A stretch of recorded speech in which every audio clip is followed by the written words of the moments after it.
안녕하십니까. 오늘 여러분들 뵙게 돼서 반갑고요.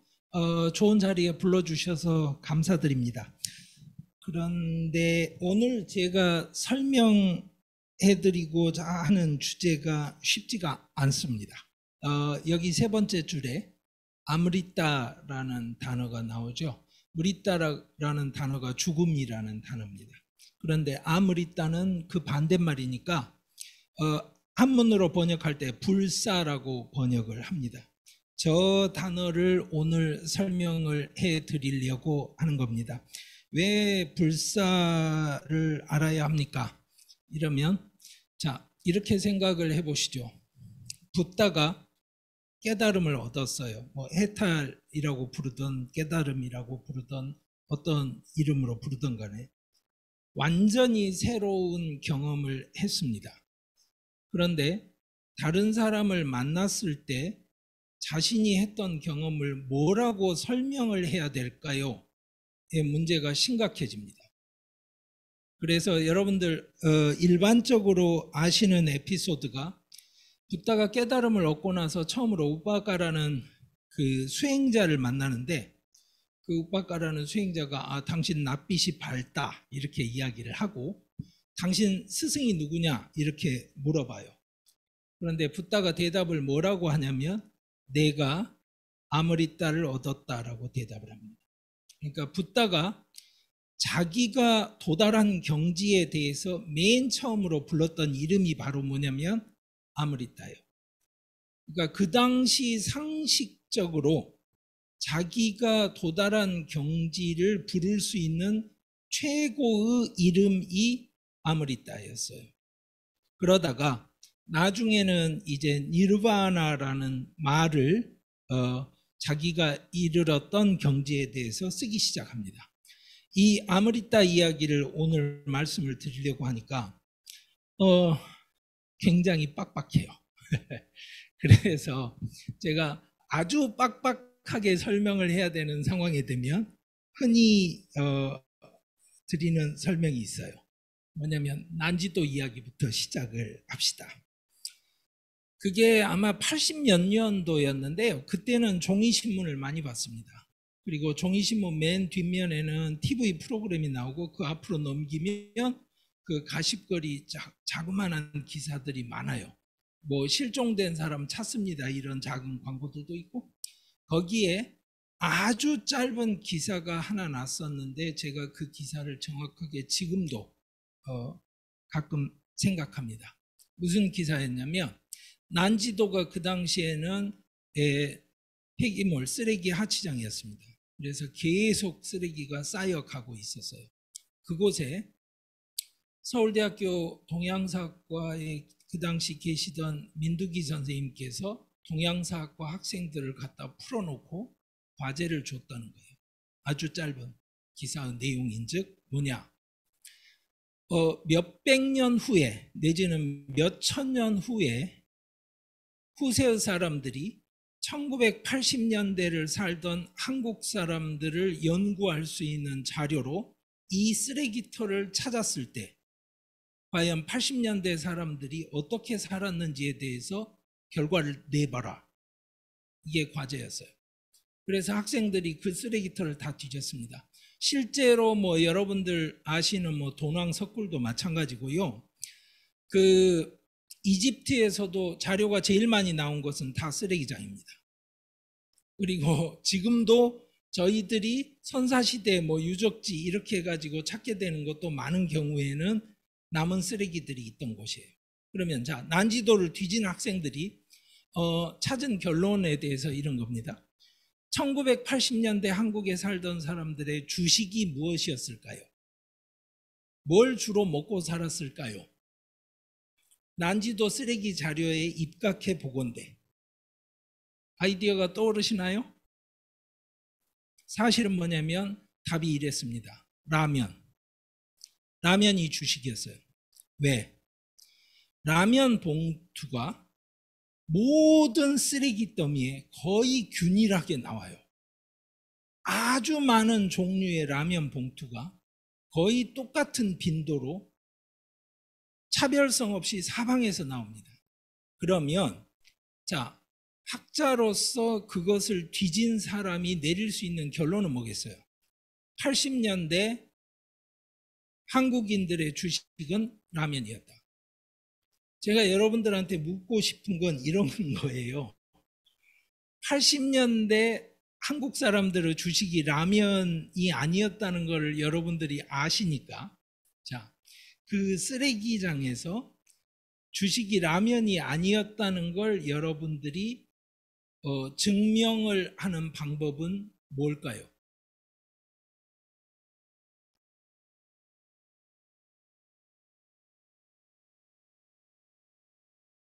그렇죠? 그런데 예를 들어서 이제 신문 같은 뭐 종이 기록에 쌀을 주식으로 먹었다 뭐 이런 게 나와주면 좋겠지만 그게 다 썩어서 없어졌다고 한다면, 예를 들어서 텍스트 자료가 없이 쓰레기 물품으로만 만약에 연구를 해야 된다고 한다면 쉬운 문제 아니죠. 그렇죠? 자, 여러 가지 가설이 가능할 거예요. 정부미 포대를 찾아보고 한번 접근할 수 있지 않겠나. 아니면 밥솥도 쓰레기 안에 있었을 테니까, 밥솥은 내구재니까 다르지 않나, 이런 이야기를 할 거 아니에요. 제가 이 이야기를 왜 드리냐면,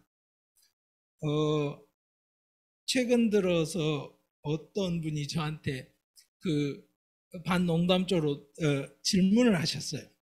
그 인도 경제나 사회 문제에 대해서 어떻게 그렇게 아세요라고 질문을 하셨어요. 제가 원래 고전학 전공자인데 최근에 현대 인도에 관한 거를 자꾸 다루다 보니까, 그래서 제 대답은 이거였습니다. 2024년 인도 경제를 판단하는 것하고 기원전 325년 인도 경제를 판단하는 거하고 어느 쪽이 쉬울까요? 2024년 경제에 관한 거는 우리가 굉장히 많은 자료를 얻을 수 있어요. 기원전 325년에 관한 자료는 너무너무 제한적입니다. 그러니까 저는 그 제한적인 자료를 가지고 무엇인가를 읽어내는 걸 직업으로 하는 사람입니다. 그래서 여러분들에게 오늘 말씀드릴 이야기가 사실은 라면 이야기일 수도 있어요. 그것을 항상 저는 생각합니다.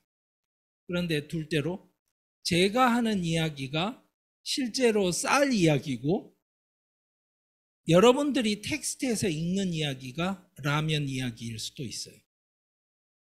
그걸 여러분들이 염두에 두시고 들어주셨으면 합니다. 그러니까 오늘 제가 아므리따에 대해서 말씀드리고자 하는 이 테마는 사실은 제가 최근 관심 있게 연구하고 있는 테마고, 학계에서 어떤 식의 합의가 이루어져 있거나 결론이 난 것처럼 간주되는 테마가 아닙니다. 그래서 약간 복잡합니다. 이 사정을 미리 말씀드리고요. 제가 이제 본격적으로 넘어가 보도록 하겠습니다. 예, 여러분들 죽는다는 일에 대해서 생각하셔야 될 게, 우리 요즘 현대사회에서는 기본적으로 죽는 일이요, 의료적인 사건이 됐어요. 즉 병원에서 따로 다루어야 되는 일이지 집 안에서 일어나는 일이 아닙니다. 그런데 연배가 좀 있으신 분들은 그렇지 않은 문화를 알아요. 집에서 살다가 집에서 죽고 상여가 나가고 이런 거를 겪어본 적이 있단 말이에요. 지금은 제도적으로도 집에서 어느 분이 돌아가시면 사망 신고하는 것도 너무나 절차가 복잡하게 돼 있는 이런 상황입니다. 즉 우리의 현실은 이제 죽음은 우리 일상에서 괴리가 돼 있어요. 그리고 또 하나, 의료적인 사건이다 보니까 문제는 특히 한국 사회처럼 그 효 이데올로기가 강하게 지배하고 있는 한 과잉 의료가 만들어질 맥락이 굉장히 강해집니다.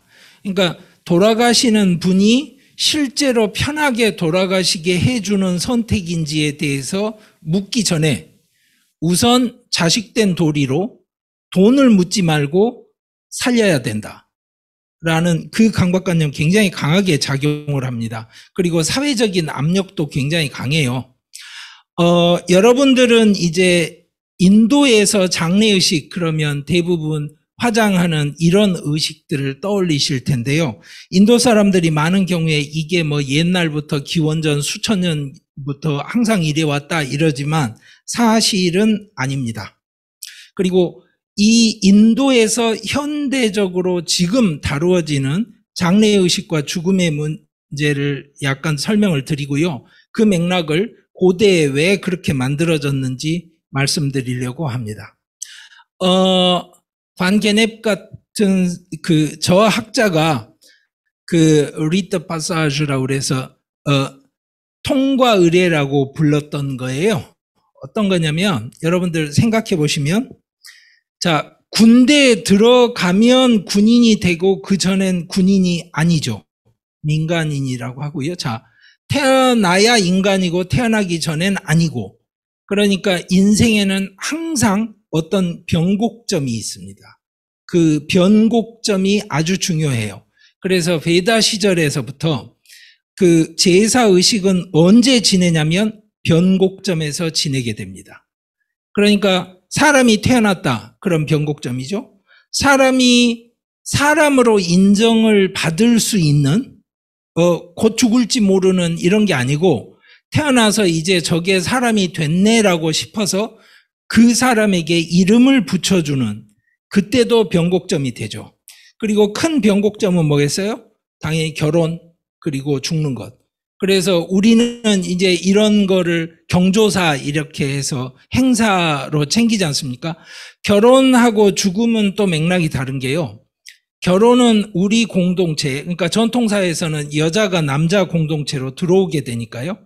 공동체의 인원이 늘어나는 사건입니다. 죽음은 공동체 인원이 줄어드는 사건이에요. 이 변곡점을 제대로 관리를 못하면 늘어나고 줄어드는 것을 통해서 우리 공동체가 유지되는 것이 제대로 관리가 안 됩니다. 그래서 중요한 거예요. 자, 죽는 일은 그러면 어떤가요? 이렇게 물으면 여러분들이 제가 그 변곡점을 관리하는 일이라고 말씀드렸잖아요. 그러면 자, 입영을 하듯이 생각을 하시면 되는 거예요. 군대를 갔는데 어떤 사람은 편한 곳에 가게 되고 어떤 사람은 좀 더 힘든 곳에 가게 되고 마치 입학을 하는 거랑 똑같은 거예요. 취업하는 거랑도 똑같습니다. 자, 취업에도 내가 원하던 직장에 들어가는 좋은 취업이 있어요.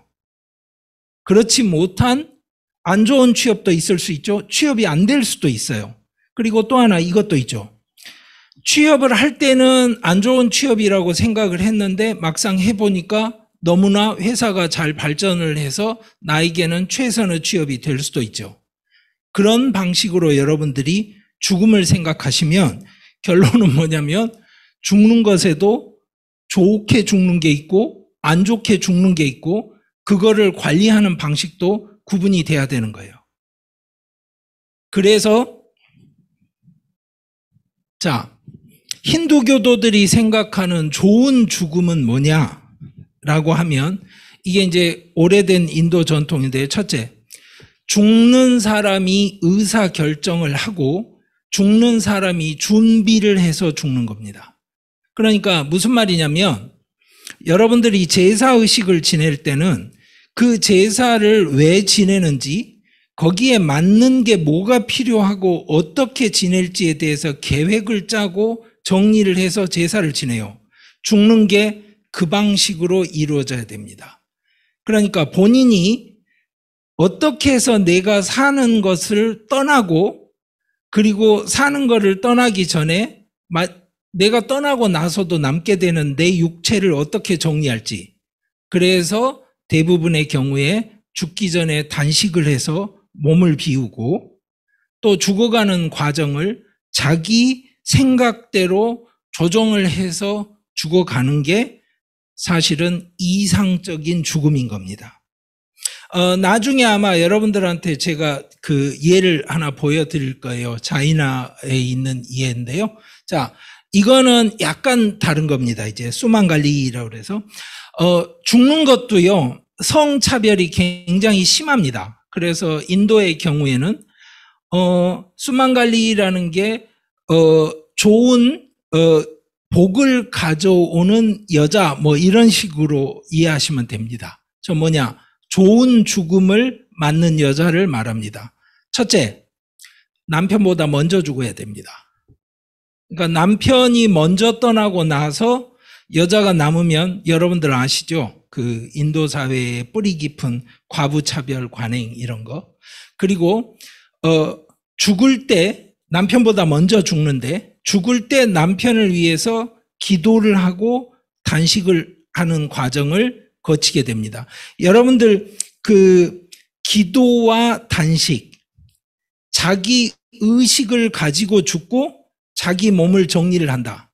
그 과정을 거치게 되는데 그러고 나면 어떻게 되느냐? 죽은 시체에도 쌀이를 입히고요. 그리고 나서 죽고 나서도 북치고 장구치고 음악을 연주하면서 파티하는 방식으로 장례를 치르게 되는 겁니다. 그러니까 저거는 잔치를 할 수 있는 죽음이 되는 거예요. 그런데 여러분들 흔히 아시는 인도 이야기가 뭐냐면 그런 거예요. 남편이 죽으면 그 장작불에 같이 타 죽는다 뭐. 이거는요 사실은 굉장히 제한된 범위에서 아주 예외적으로 일어나는 일입니다. 마치 그 가문의 명예 때문에 열려문 들어서는 거랑 똑같아요. 아무데나 하는 거 아닙니다. 그런데 이렇게 이제 이게 인도 문화의 대표적인 현상이냐 알려지는데요. 나중에 설명을 드리겠습니다만 이렇습니다. 제가 말씀드렸죠. 남편보다 먼저 죽어야 된다고요. 근데 남편이 죽는 시점이 언제냐면요. 남편이 숨을 안 쉰다가 아니고요. 두개골이 깨질 때입니다. 즉 화장터에서 시체가 탈 때 두개골이 깨지는 순간이 그 안에 들어있던 영혼이 몸 밖으로 나오는 순간입니다. 그러니까 화장터에서 불을 붙였을 때 부인이 그 안에 들어가서 죽는 것은 남편이 죽는 이전에 죽거나 아니면 동시에 죽는 사건이 되지 남편 이후에 죽는 게 아닌 겁니다. 그런데 이때도 이제 전통에서도 항상 걸르는데요. 임신 중이라거나 유아를 지금 기르고 있다라거나 이러면 그렇게 남편 화장하는 장작불에 같이 죽는 일이 허락되지 않습니다. 그걸 사띠라고 그러는데요. 그러니까 어느 사회나 가임기에 있는 여성의 생명을 그렇게 함부로 다루지 않습니다. 그리고 그런 사회는 지속 가능하지 않아요. 여러분들 생각해 보세요. 지금 한국이 맨날 이야기하고 있는 위기라는 게 뭐예요? 인구 소멸. 자, 여러분들한테 이 예를 보여드릴게요. 룹간와라는 여자인데요. 18살에 사띠를 했습니다. 저게 사실은 87년의 사건이었어요. 근데 실제로 친정 식구들한테 연락이 제대로 안 갔고 저게 강제로 저렇게 사띠를 시켰다라는 증언들이 나오면서 온 나라가 발칵 뒤집혔어요. 그래서 그 당시에 기소가 처음엔 45명이 됐다가 나중에 11명이 또 이제 기소가 됐는데 결국에는 이제 무죄 판결을 다 받았어요. 그런데 남편이 24살 남편이었는데 사띠를 저 여자가 하게 됐고 지금은 뭐 이렇게 신처럼 모셔지는데요. 그 당시 저 사건을 계기로 해서 인도에서 사띠 금지법 위원회가 만들어지고 나서 법적으로 저것 자체를 완벽하게 금지하는 계기가 됩니다. 그래서 지금은 저런 관행은 위법입니다. 여러분들 흔히 또 아시는 것 중에 하나가 인도 사람들은 베나레스, 그러니까 이제 요즘식으로는 바라나시에 가서 죽는 게 이상이라더라 뭐 이런 거예요. 원래 그 상스크리트어로 옛날 이름은 까쉬입니다. 그리고 까쉬가 시바 신이 사는 도시이고 특히나 마니까르니까 갓이라는 게 그 강변에 있는 강으로 들어갈 수 있는 터를 말해요. 거기에 있는 대화장터에서 죽으면 어떻게 되느냐? 베나레스가 우주가 처음 만들어질 때 우주의 중심부였고 지금은 시바 신이 거기를 관장하는 도시이기 때문에 그곳에서 죽으면 해탈로 간다. 이런 식의 이제 이야기들을 하게 됩니다. 첫째, 그 이야기는 오래된 이야기는 아니고요. 굉장히 빨리 잡아도 12세기 이후에 만들어진 이야기입니다. 여러분들 그 인도에서 쿰바멜라 같은 굉장히 대규모 종교 행사, 겐지스강에 가서 목욕하는 행사 하시는 걸 보면 그 뿌라약에서 합니다. 지금 이름을 바꿨는데요. 뿌라약 라즈라고 일반적으로 알라하바시라고 부르는 곳입니다. 아니면 가야 뭐 이런 다른 위치에 있는 도시들도 저것만큼이나 중요했는데 어느 순간에 베나레스를 저렇게 만들어낸 거예요. 그러니까 저게 원래부터 그랬다라고 생각하시면 안 되고요. 실제로 사람들이 이제 장례나 그 제사 의식을 지낼 때 굉장히 중요하게 생각하는 텍스트가 가루라 뿌라하나입니다. 여기 가루라 뿌라하나 뒤쪽에 이제 제사 의식과 죽음에 관한 게 분량이 많거든요. 그래서 저거를 읽으면서 하는 경우가 많은데 그 띠르타라는 말은 뭐냐면요. 여러분들 불교에서는 차안, 피안 그래서 물을 건너가는 걸로 이 니르바나를 자꾸 설명을 많이 하잖아요. 그 여울목. 강을 건널 수 있는 여울목을 띠르타라고 그럽니다. 그러니까 그 자리에서 죽으면 좋은 죽음을 맞이하게 되는 거죠. 그리고 또 하나는 가루다 뿌라나에 나오는 거는 죽는 순간에 시바 신이 주재하는 베나레스에서 죽으면 시바 신이 죽는 사람의 귀에다가 따락 만뜨라를 읊어준다는 거예요. 그 말은 무슨 말이냐면 집착하지 말고 모든 걸 버리고 떠나라라는 만뜨라를 읽어준다는 거예요. 이게 또 사실은 여러분들이 아는 불교의 핵심입니다. 무슨 이야기냐면 붓다가 가르쳤던 핵심은 뭐냐면 윤회의 과정에서 까르마를 쌓게 되는데 우리가 그거를 해결하는 방법은 까르마를 떨려고 자꾸 고행을 하고 하는 방식이 아니고 윤회를 아예 안 해버리는 방식인 거예요. 그러니까 그 당시에 있던 다른 종교들하고는 다른 접근을 하는 겁니다. 윤회를 안 하는 방법이 뭡니까? 그러면 윤회를 하는 이유를 찾아야죠. 그럼 윤회를 왜 하냐? 딱 하나예요. 집착 때문에 한다. 집착이 여러분들이 아는 갈에라고 하는 겁니다. 땅하, 트리시나예요. 즉 트리시나가 없어지면 윤회를 안 하니까 그걸 없애버리면 된다는 거예요. 그러니까 시바 신이 와서 내 귀에 저 따락만뜨라를 읊어서 집착을 떨어준다는 방식이나 붓다가 가르치는 방식으로 수행을 해서 뜨리시나 땅하를 떨어서 윤회에 안 들어간다는 방식이나 사실은 그 밑바닥에 있는 근본 논리가 같은 논리인 겁니다. 그런데 저게 이제 굉장히 중요하게 우리 근처에서도 눈에 보이는 경우가 바로 뭐냐면 좌탈인망 같은 경우입니다.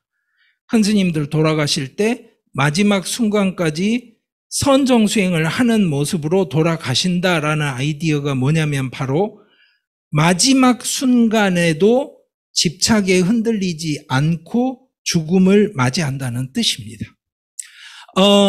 지금은 베나레스에 가면 이렇게 까시랍, 묵디바반처럼 이런 기관들이 있습니다. 저기가 뭐냐면 요즘 뭐 식으로 말하자면 호스피스라고도 할 수 있는데요. 종교적으로 죽기 전에 저곳에 가서 죽음을 맞이하기 위한 시설입니다. 그러면 저기 가는 사람들은 당연히 저기에 가겠다고 본인이 결정을 하고 나면 식구들이 릭샤를 타던 자동차를 타던 죽기 전에 사람을 저리로 옮깁니다. 그래서 저기서 마지막을 맞을 수 있게 하는 거죠. 저기에는 사실은 하층 카스트들이 이제 들어가는 게 거의 금지가 돼 있고요. 관행적으로는. 그리고 전 인도에서 오느냐 그런 게 아닙니다. 생각해 보세요. 곧 돌아가실 양반을 모시고 저기를 가야 되는데 그게 쉽지 않습니다. 그래서 실제로는 그 주변 지역에 있는 브라흐만들이나 라즈푸들이 주로 옵니다. 그러니까 천민들은 저기 못 들어가는 이유가 하나는 경제적으로 돈이 없는 것도 있는데요. 실제로 여러분들이 현장에서 연구를 해보시면 이야기가 다릅니다. 무슨 이야기냐면 착각을 하시면 안 돼요. 자, 전 세계에서 철학책에 관심 있는 사람들이 몇 퍼센트나 될까요? 실제로 몇 안 됩니다. 그리고 여러분들이 실제로 인도에 가서 산스크릿 필사본들을 다 모아놓은 어디 도서관 같은 기관에 들어가잖아요. 인도 철학이나 불경 이런 텍스트가 얼마나 있을까요? 불경은 없습니다. 대부분의 경우는 없어요. 왜냐, 불교는 이미 사라졌고요. 그리고 인도에서는 필사본을 한 100년 단위로 다시 옮겨 적지 않으면 다 썩어버리기 때문에 이게 계속 다시 적지 않으면 보존이 안 되거든요.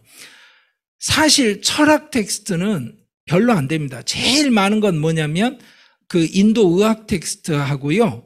그 다음에 점성술, 점 볼 때 달력, 날짜 잡는 텍스트, 이런 게 제일 많습니다.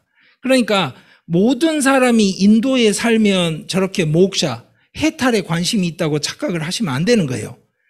그 사람들은 기본적으로 관심이 없어요.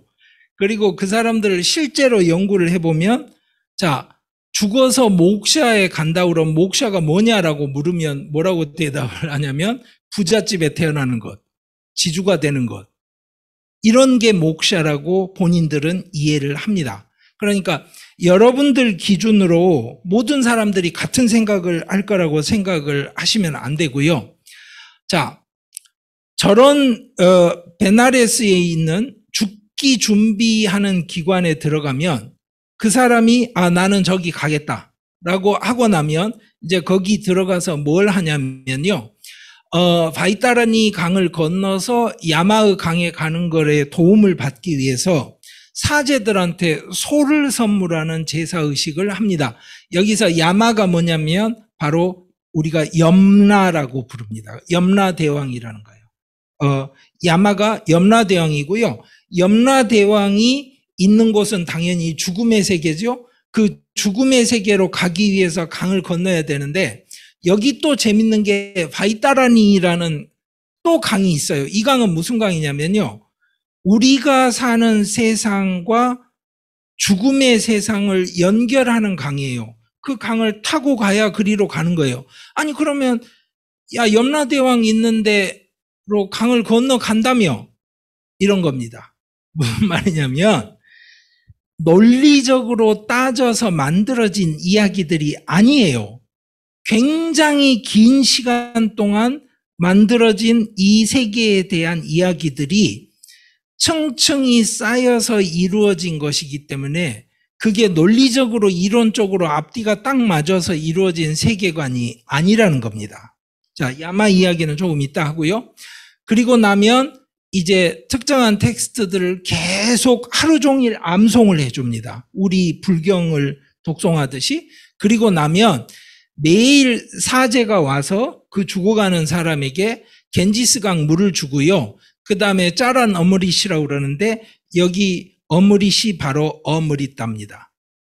즉 이 어므리따가 불사라고 번역이 되는 게 아니라 많은 경우에 한문에서는 감로수 이렇게 번역이 됩니다.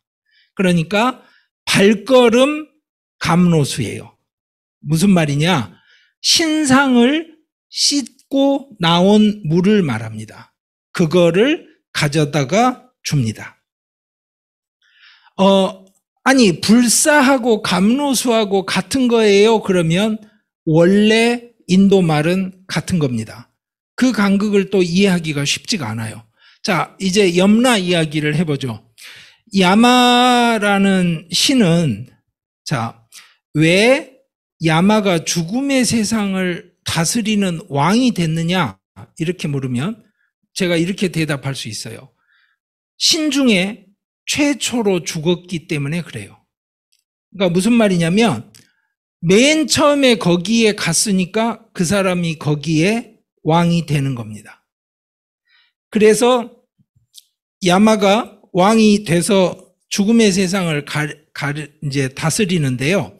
우리가 쓰는 개념, 따타가타, 저 말은 사실은 뭐냐면 여거입니다. 그러니까 그렇게 같다라는 뜻이에요.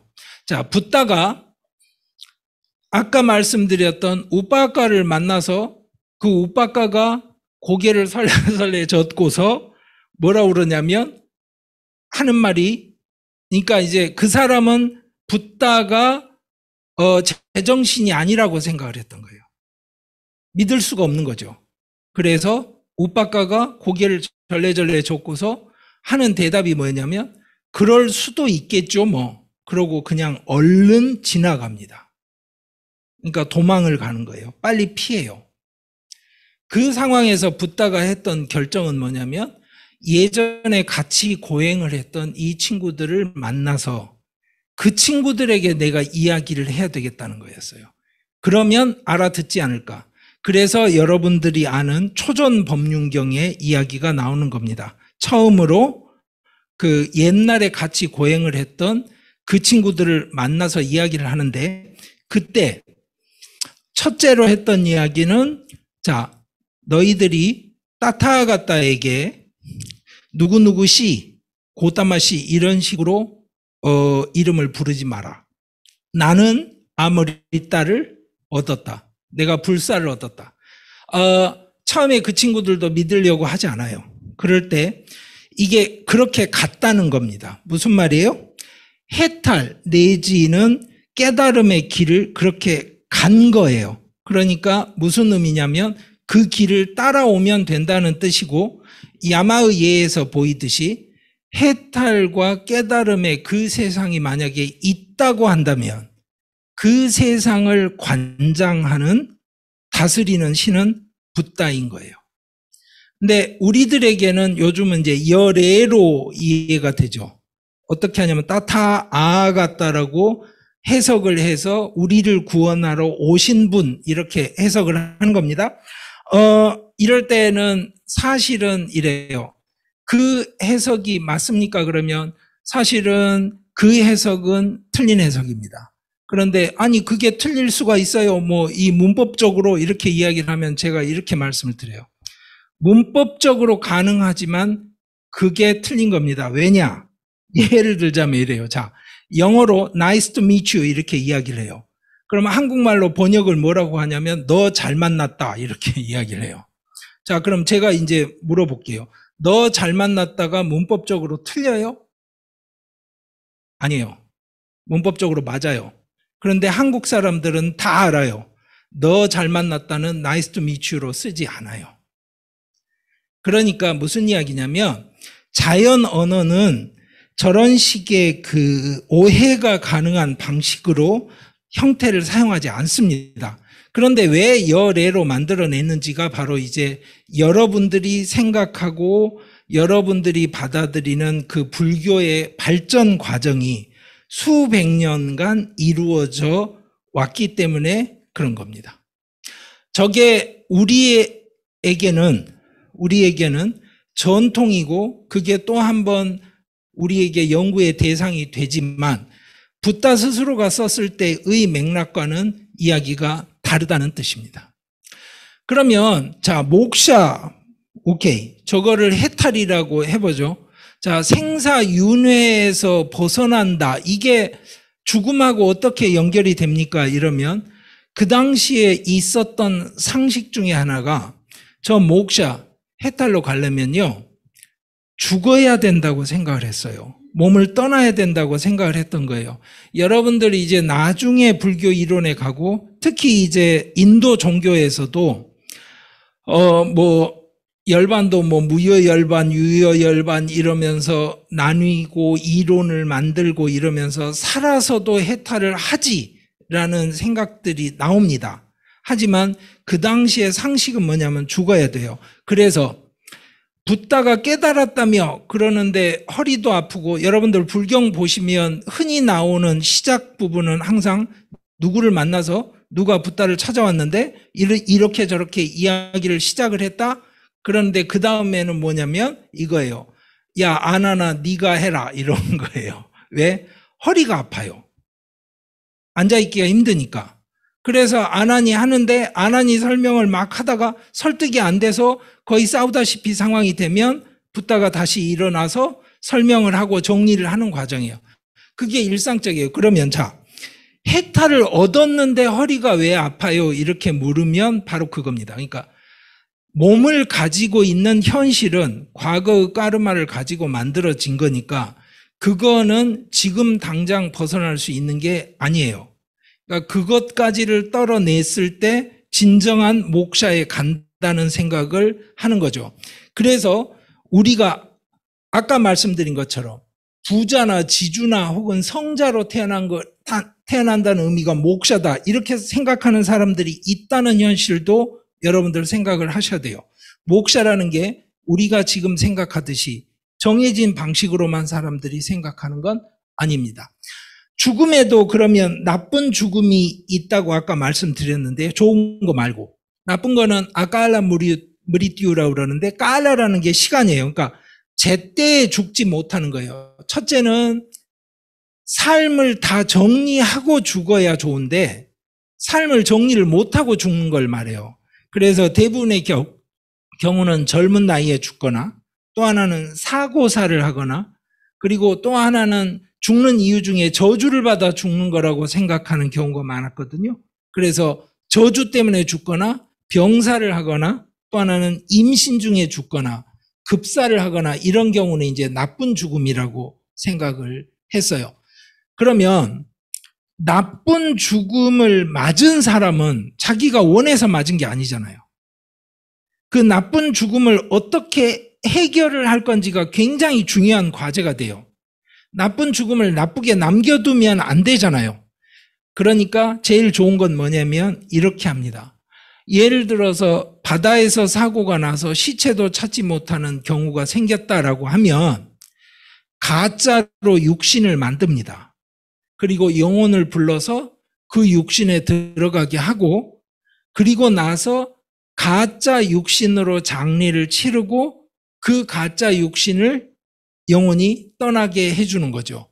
이 방식으로 그 나쁜 죽음을 좋은 죽음으로 재포장하는 것은 굉장히 오랫동안 했던 그 방식입니다.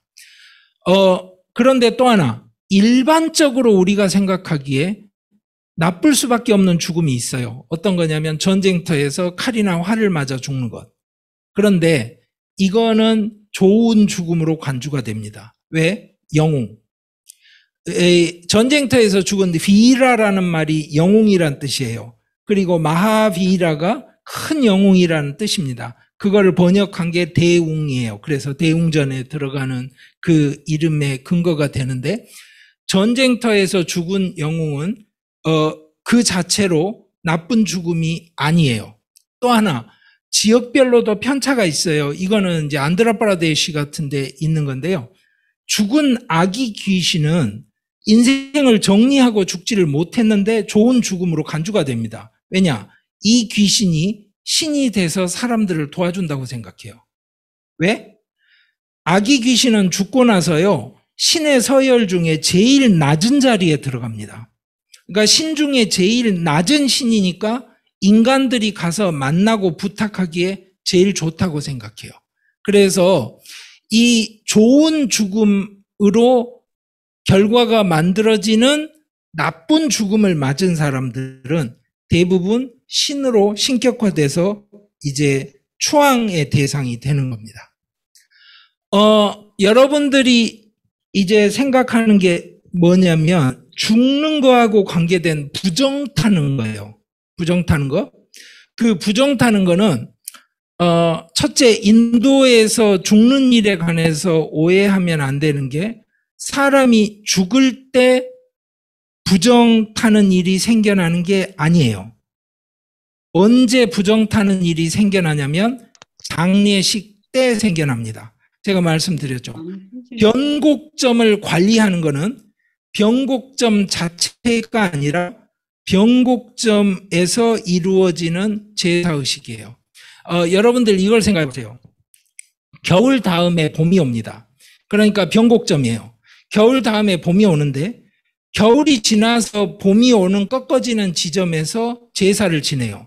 근데 이 제사가 만약에 실패하면 어떻게 되겠어요? 그러면 봄이 제대로 못 와요. 그럼 겨울이 계속 이어져요. 그러면 어떻게 되냐면 다 죽습니다. 그 아이디어를 나타내는 게 계속 지금 말씀드리고 있는 머리따라는 개념이에요.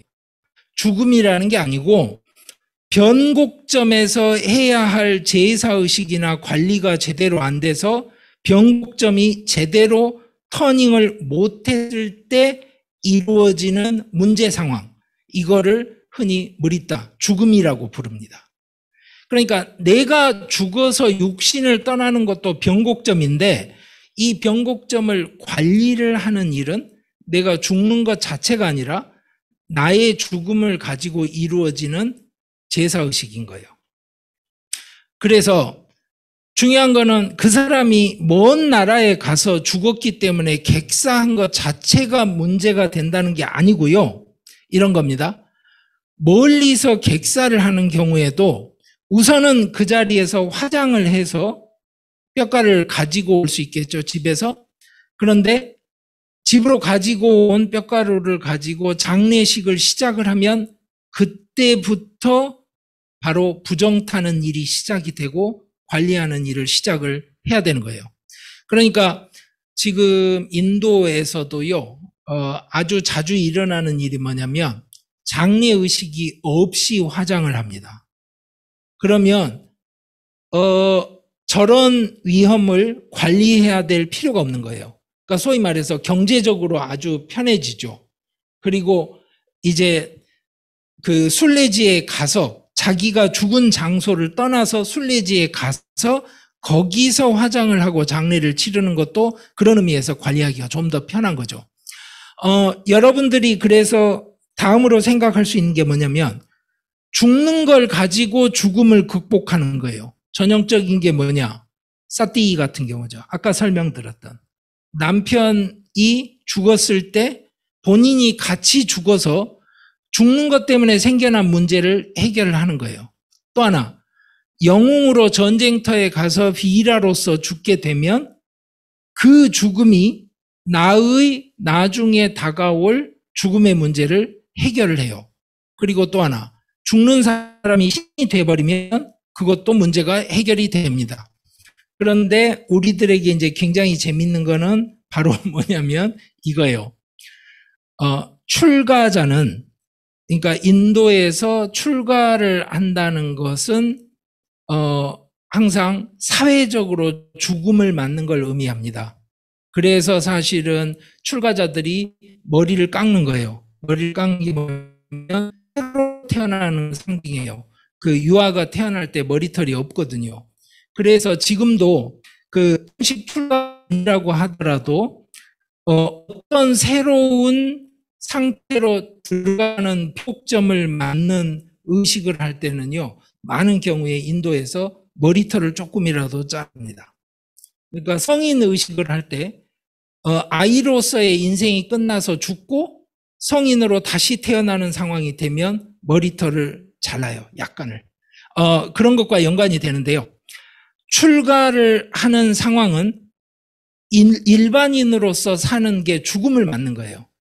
그러면 새로 태어나게 되니까 그때 뭘 하냐면 출가는 독특하게도 자기가 일부러 맞는 죽음이잖아요. 그러니까 슈라따라고 해서 죽고 나서, 즉 화장이 끝나고 나서 지내야 되는 제사를 자기 손으로 자기가 합니다. 그러니까 출가자는 자기 제사를 자기가 마친 상태의 인간이 되는 거예요. 그래서 출가자가 나중에 장례를 맡게 되면 그때는 의식하는 방식이 아예 달라집니다. 왜냐? 본인의 제사의식은 이미 본인이 마친 상태예요. 약간 다르게 이제 그 힌두 전통에서 이루어지는 관행 중에 하나를 보면 산야신이라고 그래서 산야사가 이제 그 산야신이 되는 건데 모든 것을 버리고 떠난 사람이 되면, 즉 자기 인생의 모든 걸 다 이제 접어두고 떠나는 사람이 되면 그 마하프라스타나라고 그래서요. 북쪽으로 한없이 걸어갑니다. 그런데 그냥 죽을 때까지 걸어가는 거예요. 그렇게 해서 그 죽음을 맞는 형태를 말합니다. 저런 경우도 사실은 이제 본인이 죽음을 일부러 만들어내서 죽는 문제를 해결하는 예가 됩니다. 그래서 이미 이제 여러분들한테 슈라타 이야기를 일부 하게 됐는데요. 여기 보시면 안테르시티 상스카라고 이게 슈라타 상스카라예요. 그래서 이 상스카라라는 단어 자체가 여러분들한테 제일 익숙한 거는 뭐냐면 이겁니다. 그 색수상행식 할 때 행자로 번역하는 거 있죠? 오온에서. 그게 상스카라예요. 그게 뭐냐면 그러니까 영향력을 남기는 행위가 상스카라예요. 그러면 영향력을 남기는 행위라는 건 이런 거예요. 그러니까 여러분들이 비가 안 와서 기우제를 지낸다고 생각해 보세요. 비가 안 와서 기우제를 지냈는데 3일 있다가 비가 왔어요. 그럼 기우제가 성공이잖아요. 그렇죠? 근데 비가 안 와서 기우제를 지냈는데 3년 있다 비가 오면 사실은 성공은 아닌데 3일 있다가 비가 와서 성공한 케이스를 생각해 봅시다. 그러면 내가 지금 기우제를 지낸 건 오늘인데 3일 있다가 비가 온단 말이에요. 그러면 그 사이에 우리식으로 말해서 제사의 약발이 어디가 있어요? 그게 바로 상스카라예요. 그래서 제사는 지금 제가 여기서 제사를 지내서 무엇을 붓고 하는 게 중요한 게 아니고 그 제사가 만들어낸 약발이 언젠가 작동을 하기 때문에 중요한 거예요. 그래서 그걸 제사를 상스카라라고 하는 거예요. 근데 오온에 상스카라가 왜 들어가요? 그러면 그게 바로 뭐냐면 여러분들이 지금 하는 행위 아니면 전생에 했던 행위가 바로 여러분들한테 지금 그 약발을 발휘하고 있기 때문에 그래요. 그러니까 지금 술을 한없이 많이 먹는 사람이 알코올 중독이 되는 건 그 상스카라 때문이고 전생에 술을 많이 먹었으면 지금도 그 술 때문에 고생을 하게 되는 게 상스카라라고 설명을 하는 겁니다. 그 상스카라가 그래서 바로 제사의식을 의미하는데 안테르시티 상스카라는 죽고 나면 화장하는 의식, 슈라타는 화장이 끝나고 나서 하는 제사의식을 말해요. 이거를 이제 인도에서 처리를 할 때는요, 일반적으로 나라야나 버타라는 사람이 안테르시티 파타티라는 책을 16세기에 썼는데 저 책에 따라서 합니다. 그래서 하나 넘겨주시겠어요? 예. 자, 한국이랑 약간 다른 게 뭐냐면요. 시체를 옮길 때 대부분 얼굴이나 신체 부위가 노출이 되는 방식으로 옮기는 경우가 많습니다. 그리고 또 하나는 여자들은 집에서 죽은 사람하고 작별 인사를 끝냅니다. 따라가는 경우가 없어요. 그리고 저렇게 이제 보통은 네 사람이 한국식으로 말하자면 상여라고 해야 될 때요. 할 텐데 저거를 지고 가는데 가면서 이제 람남 사티아헤 람남 사티아헤 이거를 자꾸 이제 반복을 하면서 읊으면서 갑니다. 그리고 나서 슈마샤나라는 게 화장터를 뜻하는데요. 전통적으로 화장터는 사람들 사는 것보다 남쪽에 있게 됩니다. 남쪽이 여러분들 아시는 것처럼 이제 죽음의 세상하고 관계가 있습니다. 여기서 굉장히 중요한 게 뭐냐면 까발끄리야라고 요즘 부르는 건데요. 시체가 반쯤 탔을 때 대나무 같은 걸로요. 그 머리뼈, 두개골, 해골을 쳐서 깨뜨립니다. 저게 굉장히 중요한 순간이에요. 말씀드렸죠. 사람이 숨을 안 쉬어서 죽는 게 아니라 그 머리뼈가 깨지는 순간에 영혼이 밖으로 나오는 거예요. 그러면 그때부터 이제 귀신이 생겨나는 거예요. 그래서 이 귀신이 뭐 하냐? 저렇게 몸을 벗어나고 나면 프레타로 나와서 귀신 상태로 이 세상에 잠시 있게 되는데 저 귀신 상태를 우리가 뭐라고 번역을 하냐면 아귀라고 번역을 해요. 여러분들 아귀 그러면 뭐부터 떠오르세요? 먹죠. 그렇죠. 목은 굉장히 가늘고 배는 굉장히 크고 한없이 먹는다. 이게 왜 그렇게 되는 거냐면요. 자, 몸을 떠나서 처음 귀신이 되면요. 귀신은 귀신 사회에 적응을 못 합니다. 내가 귀신이 됐다는 것도 잘 몰라요. 그래서 문제가 뭐냐면 귀신은 시내버스를 타는 게 아닌데 귀신이 버스를 같이 타요. 왜냐하면 자기 평소에 하듯이. 그러면 교통사고가 납니다. 그리고 또 하나는 그 귀신은 귀신이 먹는 걸 먹어야 되는데 귀신이 어떻게 먹는지 모르나 굶게 돼 있죠. 이게 문제가 심각해져요. 그러니까 인도에서 장례식을 하거나 할 때 굉장히 중요한 게 뭐냐면 바로 뿌레타. 아귀를 어떻게 관리하느냐 문제예요. 그래서 여러분들이 49제를 지내는 겁니다. 뭐다? 아귀가 아닌 상태로 가기까지 7 곱하기 7, 그래서 49일이 걸려요. 그래서 49일 동안 아귀를 엄청나게 잘 먹여줘야 돼요. 그리고 또 하나, 여러분들 49제 지낼 때 아시죠? 뭘 읽어줘요. 뭐냐면 사람이 죽으면 어떻게 되는지 뭐 여러 가지, 티벳 같으면 그 유명한 티벳 사자의 서 같은 걸 읽어줘요. 3일째에는 자 이제 이렇게 가다 보면 앞에 빛이 보일 것이고 어쩌고 저쩌고 이런 걸 읽어주는 이유가 뭐냐면 바로 여러분들이 죽었다고 했을 때 내지는 여러분들이 처음 해보는 일, 군대를 생각해 보세요.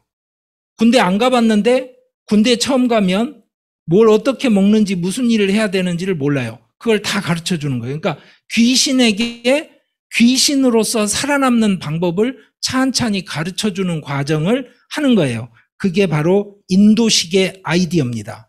그러다 보니까 여러분들이 뭐라고 뿌레따를 생각하냐면 뿌레따는 굶고 있고 지옥에서나 살게 되는 비참한 존재다 이렇게 생각을 하시는데요. 뿌레따라는 말의 원래 의미는 앞서 갔다는 뜻이에요. 그 말은 죽었다라는 뜻입니다. 죽은 사람이라는 뜻이에요. 자, 그래서 자 까빨끄리야로 두개골을 깨요. 그러고 나면 사실은 화장에서 제일 중요한 게 끝난 거죠. 그렇잖아요. 나머지는 그냥 영혼이 없는 그 육신 덩어리를 태우는 일이 남은 거잖아요. 그러니까 사람들이 한 명만 남아서 불이 꺼지지 않게 하고요. 남은 사람들은 모두 다 이제 강에 가서 목욕을 하고 정화를 합니다. 즉 가장 위험한 순간을 넘겼으니까 그 부정탄 걸 씻어야 되는 거예요. 그러고 나면 사람들이 손에다 물을 이렇게 해서 돌에다 부어요. 그걸 왜 하느냐? 그 귀신이 저 뜨거운 데서 나왔으니까 목이 마를 거 아니에요. 그거를 목을 축여주는 겁니다. 여러분들은 화장만 생각을 하세요. 인도 그러면 화장이라고 생각을 하는데 그렇지는 않습니다. 그리고 또 하나는 이거는 학자들 사이에서도 굉장히 그 논란이 많은데요. 장례 방식이 굉장히 여러 가지가 있어요. 여러분들 티벳 같은 데 가서 보시는 그렇게 뭐 그 조장, 천장 이런 것도 있고요. 매장도 하고요. 그런데 지금도 이제 매장이 흔히 보이는 쪽은 뭐냐면 천민들 아니면 특정 카스트들은 매장을 많이 하고요. 변사자들은 매장을 합니다. 그리고 출산 중에 죽은 여성은 또 매장을 하고요. 전염병 사망자 같은 경우도 매장을 하는 게 일반적이기도 합니다. 잘 생각해 보시면 여러분들 죽음의 세상은 위에 있다고 생각하세요? 밑에 있다고 생각하세요? 지하층을 생각하시잖아요. 고층이 아니고. 고층은 밝고 좋은 게 있고 죽음의 세상, 즉 염라대왕이 있는 곳은 낮은 아래쪽이라고 생각을 하잖아요. 자, 우리는 매장 문화를 하니까 그렇게 생각할 수도 있죠. 여러분들 저 백제 왕릉 같은 데 보면 그 왕릉을 쓰기 위해서 지하 세계를 관장하는 신에게 이 왕릉 터를 부동산 매매 계약을 해서 받아내는 기록 같은 게 거기 다 있는 게 그런 이유잖아요.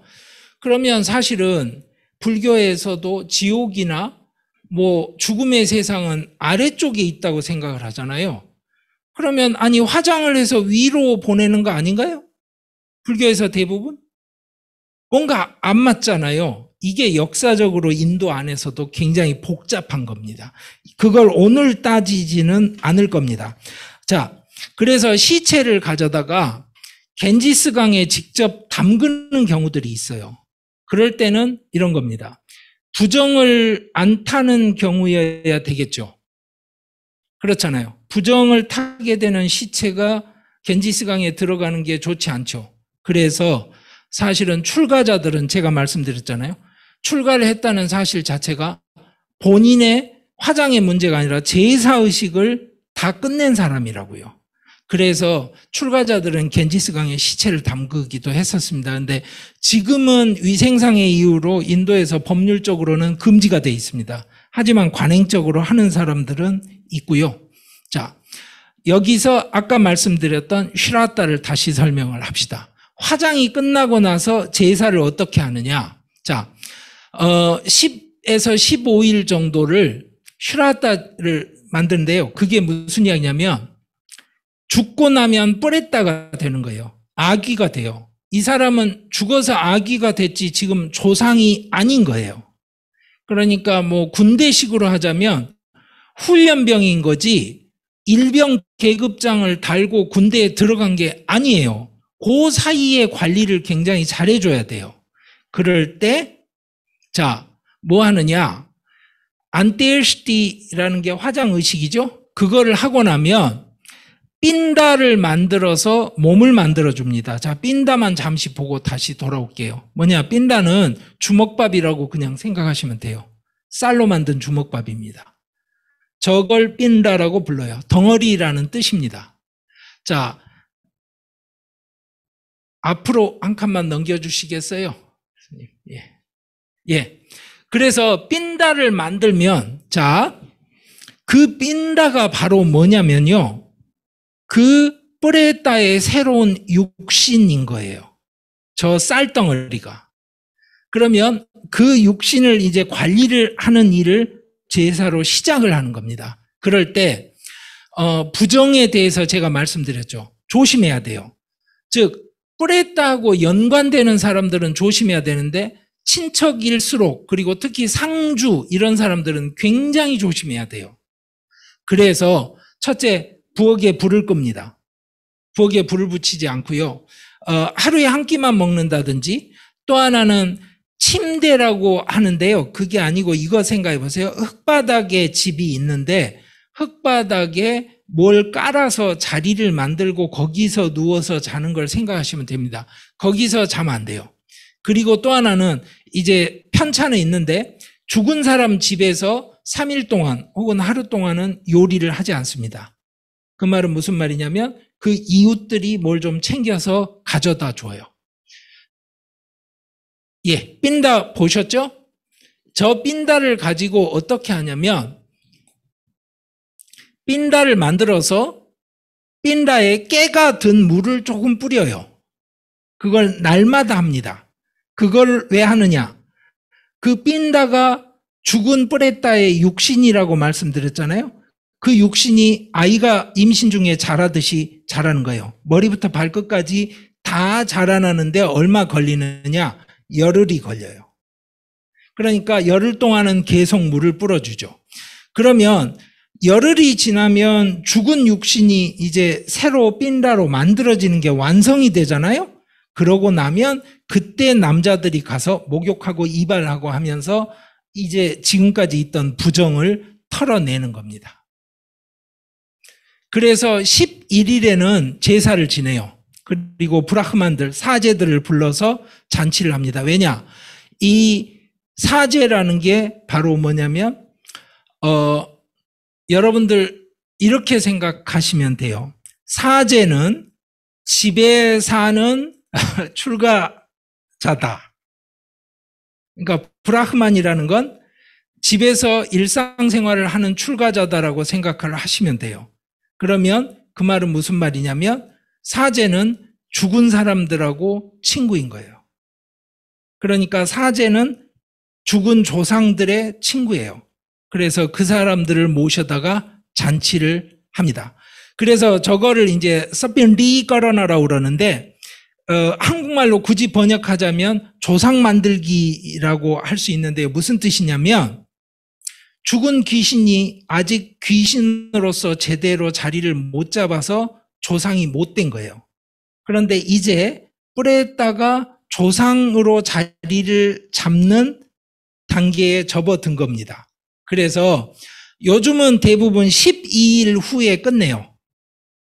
장례를. 예전에는 1년씩 했었고요.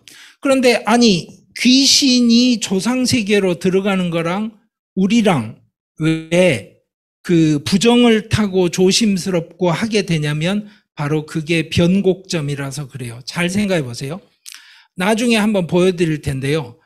3대조까지 5대조까지 조상 제사를 모신다고 생각을 해보세요. 방금 죽은 조상이 1층으로 들어가면 1층에 있던 조상이 2층으로 올라가야 돼요. 2층에 있던 조상이 3층으로 올라가고 그러면 5층에 있던 조상은 다른 데로 나가야 됩니다. 하늘나라로 넘어가는 거예요. 그러면 자, 조상이 지금 한 칸씩 밀려서 올라갔으니까 저는 어떻게 되겠어요? 저도 그 족보에서 한 칸 밀려 올라가는 거예요. 그러니까 위치가 바뀌어요. 온 자손들의 위치가 다 한꺼번에 바뀌는 겁니다. 그게 변곡점이에요. 이 변곡점의 제사를 관리를 잘 해야 된다는 뜻이에요. 그래서 죽은 자는 물론이고 남아있는 유족들도 부정을 타는 거예요. 왜? 이 사람들은 변곡점을 맞는 사람들이기 때문에 아주 위험한 거예요. 그래서 경계에 서 있어요. 그러니까 저는 예를 들어서 제 조상 한 분이 돌아가시고 나면 제가 한 급이 높아지는 거예요. 그러면 제가 사회적 위치가 바뀌는 거죠. 그러니까 제가 경계에 서 있으니까 그래서 이게 위험해지는 겁니다. 가루다 브라나의 무슨 브라흐마는 추모를 열흘 동안 하고 끄샤트리아는 12일을 하고 뭐 이런 차별점들이 나오는데요. 이거는 오늘 중요한 건 아니고요. 그런데 여기서 예가 뭐냐면 브라흐만인데 과부인 경우입니다. 이렇게 되면 부정이 정리가 안 돼요. 계속 유지가 됩니다. 그래서 잔치나 결혼식이나 제사의식이나 그 과부가 참여할 수 없게 되는 겁니다. 사실은 브라흐만이 아니면 재혼을 하는 거에 문제가 없어요. 그리고 현실적으로 브라흐만 여성들의 경우에도 실생활은 약간은 다릅니다. 자, 제가 말씀드렸죠? 뿌레따가 뭔지. 그 뿌레따가 자기가 귀신이 된 걸 모르고 자꾸 집으로 돌아와요. 그리고 자기 자식들이나 가족들을 죽기 전에 대하듯이 자꾸 대해요. 그래서 문제가 생길 수 있거든요. 그래서 여기 보시면 아까 말씀하신 그 모습이 이게 뿌레따로 그려지는 거죠. 목은 가늘고 배는 크고, 그러니까 한없이 배가 고프다, 아귀다 이렇게 하는 건데요. 그 아이디어는 제가 말씀드린 이유에서 나온 겁니다. 자, 여러분들이 아는 요즘 인도는 이 바운더리인데요. 요즘 여러분들 인도에 가시면 보시는 게 뿌자예요. 이렇게 제사를 지냅니다. 그러니까 여러분들이 아는 인도에 지금 이루어지는 거는 이런 제사의 형식이고, 옛날 그래서 이 제사 의식의 형식은 사실은 뭐냐면 옛날 베다 시기에는 이런 뿌자를 했던 게 아니에요. 야즈냐를 했습니다. 무슨 이야기냐면 잘 생각해 보세요. 여러분들 그냥 가서 기도한다 이럴 때요. 뭘 하냐면 그 신이 내 소원을 들어주도록 제가 비는 거잖아요. 그때 정성껏 그 신이 좋아할 만한 걸 갖고 가서 바치고요. 근데 그걸 어떤 전문가가 따로 해야 된다라고 생각하지는 않잖아요. 그거를 여러분들이 뿌자라고 생각하시면 돼요. 야즈냐는 뭐냐? 그 자격을 갖춘 사람이 그것에 대한 전문적인 지식을 갖고 하는 제사예요. 그러니까 베다 시절에는 야즈냐를 했던 거예요. 지금 여러분들이 무슨 생각을 하시면 되냐면 49제를 아무나 가서 아니면 집에서 테이블 하나 세워놓고 내가 오늘부터 49제 할 거야 이렇게 하지 않잖아요. 49제 형식이 있고 거기서 죽은 귀신에게 읽어줘야 될 텍스트를 알아야 되고 그 의미가 뭔지를 알고 이런 사람만 하는 거잖아요. 그런 겁니다. 그래서 실제로는 옛날에 야즈냐였던 게 지금은 이제 뿌자로 전환이 된 거고요. 이 뿌자에서 여러분들 지금 가서 기도하듯이 신에게 모든 것을 맡기고 신의 가호를 비는 걸 바로 박디라고 그럽니다. 그래서 이 뿌자와 박디가 지금 현재 그 종교 지형을 지배하고 있는 거예요. 그래서 여러분들이 저거를 불교에서 받아들였을 때 뭐라고 하는 거냐면 바로 대승불교라고 부르는 거예요. 맨 아래줄에 마하야나라고 적어놨죠. 저게 대승불교입니다. 이래요. 대승불교에 보살도가 있고 이렇게 설명을 하지만 종교적으로 대승불교의 차이가 뭡니까? 그러면 차이는 사실은 하나예요. 붓다는 의식을 하는 것 자체를 굉장히 싫어했습니다. 여러분들 불경에서 혹시 붓다가 100일 잔치를 해줬다, 장례식을 집도를 해줬다, 태어났을 때 붓다가 가서 축복을 축원을 하고 만트라를 외워줬다 이런 거 보셨어요? 붓다는 의식을 하는 것 자체에 대해서 알레르기적인 반응을 가지고 있었던 사람이에요. 그런데 그 당시 불교도들이 그러면 그런 걸 안 했을 거냐? 그건 아닙니다. 그 이야기는 아닌데 최소한 아이디어 자체는 붓다는 종교 의식이 종교의 핵심이라고 생각하지 않았어요. 그러면 대승불교까지 가서는 그렇게 유지가 안 되는 겁니다. 불교가. 그래서 대승불교에서는 뭘 하게 되냐면 바로 종교의식이 종교의 핵심 사안으로 자리를 잡는 거예요. 그게 사실은 제일 큰 차이입니다. 그래서 왕이 즉위식을 한다고 했을 때 승려가 그걸 집도해 준다. 이런 건 대승불교에서 하는 거예요. 붓다는 그런 거 하는 게 항상 문제가 있다고 생각을 했어요. 그거는 오늘 아마 이제 집중적으로 할 만한 이야기는 아닌데요. 그래서 여러분들이 아는 지금의 모습하고는 좀 다르다는 거 말씀드리고요. 인도 아리안들이 이쪽으로 인도로 이주를 해오면서 만들어진 게 베다라는 텍스트인데요. 그때 저 넘어올 때 건너왔던 강이 있어요. 여기 보이시죠? 삽다 신다와 7개 신두 강이라는 뜻이에요. 그 신두라는 말을 이란식으로 S를 H로 발음하면 힌두가 돼요. 그래서 여러분들이 힌두교라고 이름을 부르는 겁니다. 자, 그 당시에 저 인도 아리안들이 이쪽 인도로 이주해 올 때 자기들끼리 지키는 사회 규범이 있어요. 그거를 다르마라고 그랬어요. 저 다르마가 바로 우리가 법이라고 번역을 하고 붓다가 가르친 건 불교도들에게 법이 되는 거예요. 그래서 불법이라고 우리가 번역을 하는 겁니다. 이 이야기를 여러분들에게 복잡하게 하면 많이 시간이 걸릴 것 같아서 간단하게 넘어가도록 할게요. 이때 인도 아리안들이 다른 사람들에 비해서 완벽하게 우위를 갖고 있던 기술이 있었어요. 그 기술이 뭐냐면 바로 이 마차바퀴 만드는 기술이었어요. 여기 있는 이 마차바퀴. 통바퀴가 아니고 저런 방식으로 살이 있는 바퀴를 만들어서 고속주행이 가능한 바퀴를 만드는 것. 그래서 여러분들이 그 법명에도 보시면 법륜 스님 같은 경우도 그래요. 법이라는 게 다름하고 바퀴 륜자 들어가는 법명이 굉장히 많은 겁니다.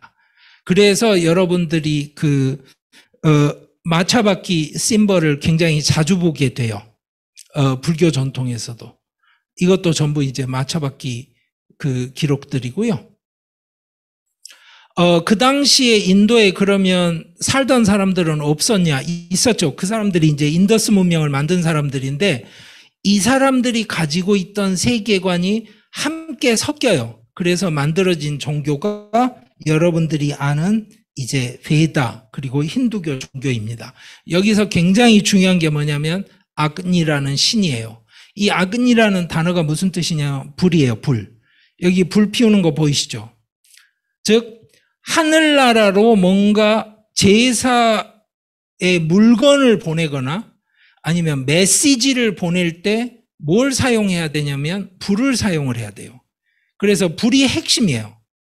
그러니까 불이 없으면 택배가 안 된다고 생각하시면 돼요. 내가 누군가한테 문자를 보내고 텍스트를 보낼 때도 불을 사용을 해야 되고 물건을 보낼 때도 불을 사용을 해야 돼요. 그래서 태웁니다. 불은 저런 맥락만이 아니고 이제 다른 맥락도 있는데 오늘은 간단하게 그렇게만 설명을 합시다. 그러면 붓다가 니르바나라고 표현을 했어요. 그러니까 붓다는 처음엔 자기가 이르른 경지를 뭐라고 우선 불렀냐면 불사라고 불렀어요. 아무리따라고.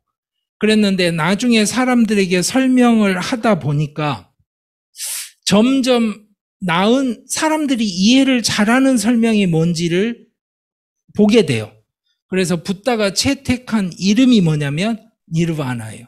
니르바나의 뜻을 이제 우리는 그냥 번역하기 힘드니까 열반 이렇게 음차를 해서 번역하고 끝내는데 불을 껐다는 뜻이에요. 불을 껐다는 게 뭐겠어요? 이 불을 껐다고 하면 이게 이제 인도 기존 종교 전통에서는 굉장히 심각한 어떤 도발적인 표현이 되는 거예요.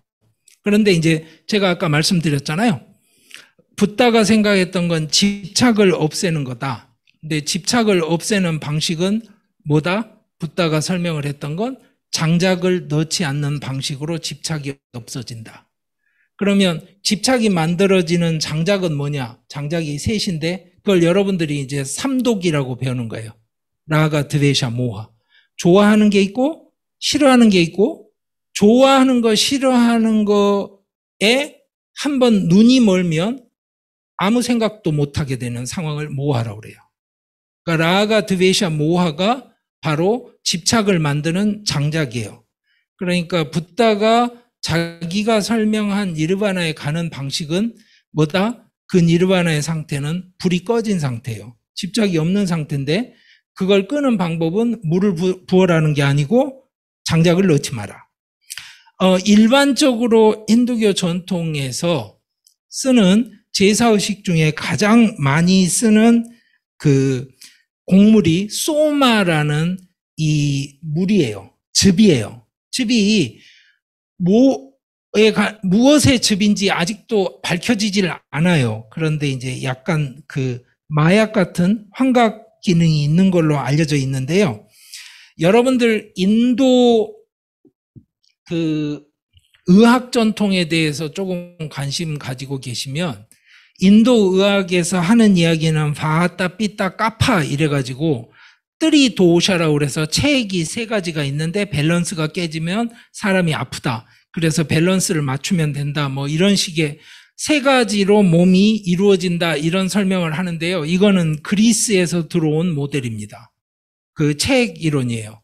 그러니까 원래 인도에 있던 이론은 뭐냐면 중국의 음양처럼요.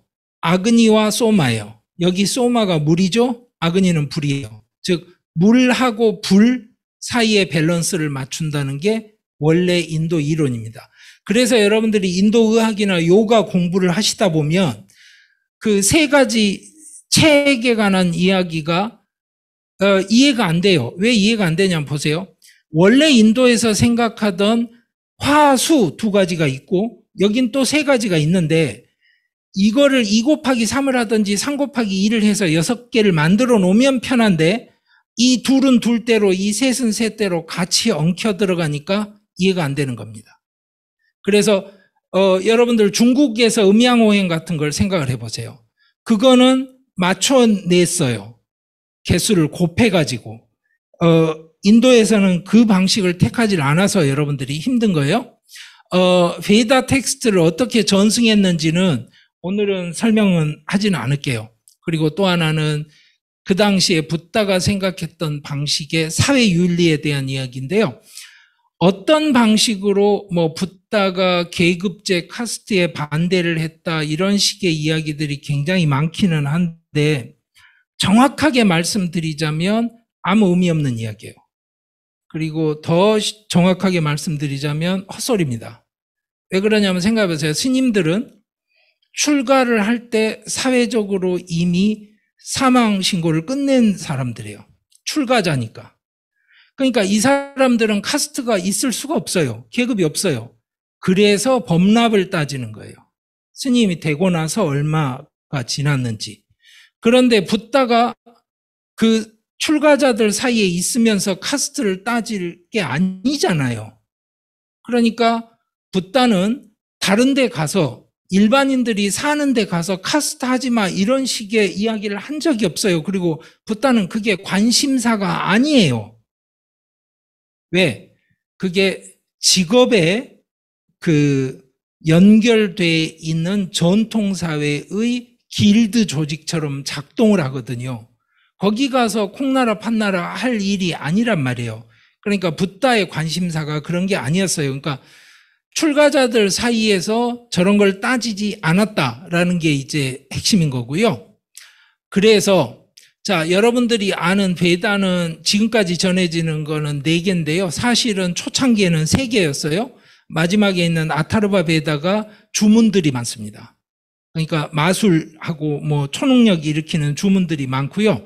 여러분들이 불경에서도 배우는 만트라들, 주문들은 많은 경우에 이 마지막 아타르바 베다에 많이 있습니다. 자, 이 베다에서 세상을 어떻게 설명하는지를 짧게 제가 설명을 드릴게요. 이 이야기가 이제 여러분들이 죽은 것에 대해서 어떻게 생각을 하는지를 이해하는 핵심이 될 수 있어요. 베다에서 제일 중요한 신이 인드라입니다. 자, 인드라를 우선 잠시 보시면 이렇게 생겼어요. 자, 2세기 때 나온 인드라 모습이고요. 여기 손에 들고 있는 걸 우리가 원래는 바즈라라고 그래요. 저거를 한국에서 번역할 때 한문으로 금강이라고 번역합니다. 그러니까 부딪히면 이게 제일 단단해서 다른 모든 게 깨진다는 뜻이에요. 그래서 금강석이라는 말도 저기서 나온 겁니다. 이 인드라가 금강을 그 무기로 쓰는 신인데요. 싸움을 제일 잘해요. 이 인드라가 브리트라라는 거대한 용을 죽입니다. 근데 이 용이 어떻게 생겼는지는 잘 모르겠는데요. 여러분들 요즘 그 게임 같은 데 보시면 뭐 날아가는 용도 있고 무슨 영화에도 많이 나오잖아요. 그 공주를 구하기 위해서 왕자가 말 타고 혼자 가서 괴물 용을 처치하는 그 이야기가 바로 유럽이나 인도에까지 다 같이 통하는 옛날부터 전해지던 이야기예요. 이 인드라가 이 용을 죽였는데 이 용이라는 것의 의미는 뭐냐면 장애물이라는 뜻이에요. 그러니까 인드라가 장애물을 없앴다는 뜻이에요. 그러니까 인드라가 장애물을 없앤 게 왜 중요하냐면 이 브리트라가 절벽 안에 가축들과 물과 생명을 숨겨뒀는데 그거를 금강으로 깨트려서 나오게 한 거예요. 그러니까 사실은 인드라가 싸워서 이 세상이 만들어진 거예요. 그래서 인드라가 중요한 신이고요. 여기는 네팔의 경우고 한국에도 있습니다. 저게 인드라예요. 자, 요즘 인도에 가시면 뭐 가네샤 같은 다른 신들이 훨씬 인기가 있고 한데요. 여러분들하고 오늘 할 이야기는 아니고요.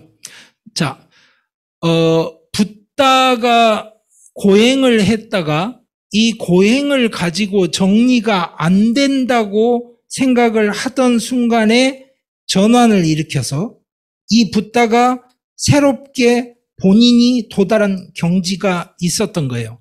그러면 이 붓다가 했던 고민은 그 당시 사람들이 가지고 있던 생각하고 관계가 있죠? 뭐냐? 윤회하고 까르마, 업에 관한 이야기예요. 첫째, 여러분들은 윤회하고 까르마를 한 세트라고 생각하세요. 까르마가 없으면 윤회가 없다거나 당연히 윤회는 까르마하고 걸려있다고 생각을 하시는데 이론적으로는 이게 항상 같이 있는 건 아닙니다. 그러니까 베다 전통에서 이 윤회하고 까르마 사상이 따로 있던 게 같이 묶이게 되는 맥락이 있습니다. 자, 이거는 자이나 이제 승려들의 모습이고요. 불교 당시에 유행하던 슈라마나 전통의 대표적인 종교죠. 그 당시에 굉장히 많은 종교들이 있었어요. 그걸 슈라마나라고 그랬는데 고생한다는 뜻이에요. 고행 전통. 그 중에 두 개가 살아남았죠. 하나는 자이나, 인도에서 살아남았고 하나는 불교, 세계 종교가 됐어요. 그 자이나교에서 지금도 하고 있는 게 이 살레카나라는 겁니다. 저게 뭐냐면 죽을 단계가 된 경우에 자기가 살레카나를 해서 죽겠다라고 결정을 하면 천천히 음식을 줄여가면서 금식을 합니다. 그리고 그냥 굶어서 죽는 게 아니고요. 규칙적으로 자이나 사제가 찾아와서 그 사람에게 경전을 읽어주고 준비를 합니다. 그러면서 준비된 방식으로 죽는 거예요. 저게 인도에서도 이제 한참 논쟁이 됐었습니다. 왜냐? 암 걸린 환자들이 내가 살레카나를 하겠다라고 그래서 치료를 거부하고 이런 경우들이 생겨가지고 저거 인권 침해다 이래서 소송 걸린 적도 있었어요. 그런데 여러분들 여기서 이제 오해하시면 안 돼요. 까르마를 설명하기가 좀 편하니까 항상 마이너스 통장으로 설명을 해요. 내가 나쁜 짓을 하면 마이너스가 쌓이고 좋은 일을 하면 플러스가 쌓이고, 그러면 여러분들이 예를 들어서 기부를 많이 하고 좋은 일을 많이 하면 옛날에 쌓았던 마이너스가 마이너스 통장에서는 정리가 될 거 아니에요. 이쪽 액수 맞춰서. 까르마는 그렇게 되지 않습니다.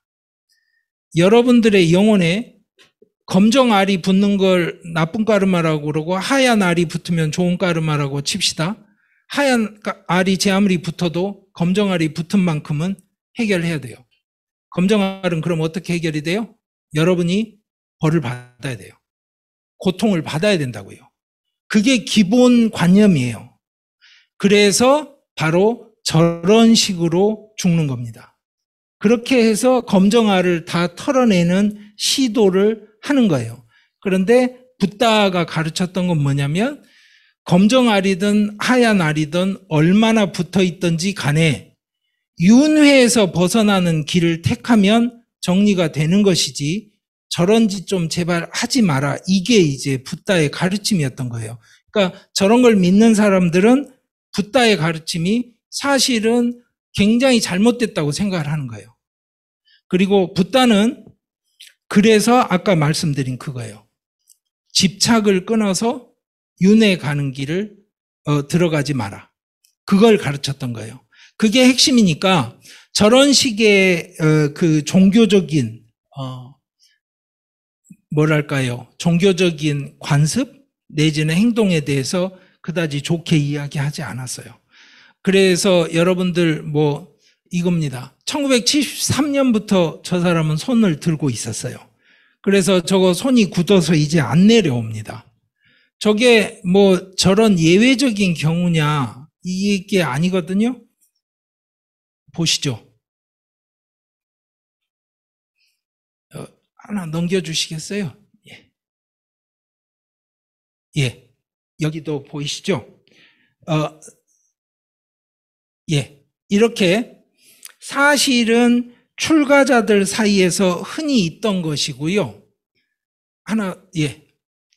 하나 더 넘겨주십시오. 예. 그리고 이것도 이제 고행자의 모습인데 저건 제가 오늘은 설명을 안 드릴게요. 자, 여러분들이 붓다가 아무리따든 니르바나든 얻었던 장면은 여러분들 어떻게 머릿속에 떠올리시나요? 나무 밑에. 그렇죠? 나무 밑이라는 건 뭐예요? 편안한 자리예요. 그리고 거기에 뿌리가 옆으로 자라요. 그게 뭐냐면 무화과 종류가 뿌리가 옆으로 잘 자라거든요. 그래서 무화과 나무 밑에, 그래서 우리는 보리수라는 종류의 무화과를 떠올리는 거예요. 그럼 그 자리에 앉아서 편안하게 선정수행을 해서 니르바나에 도달을 한 거예요.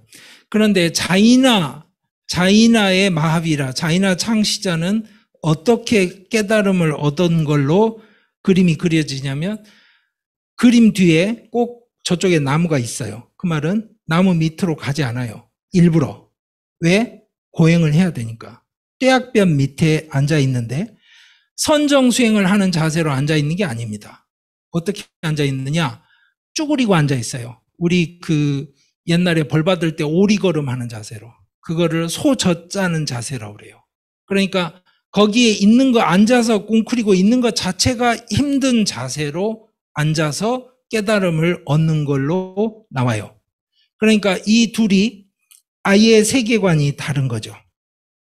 자, 제가 말씀드렸죠?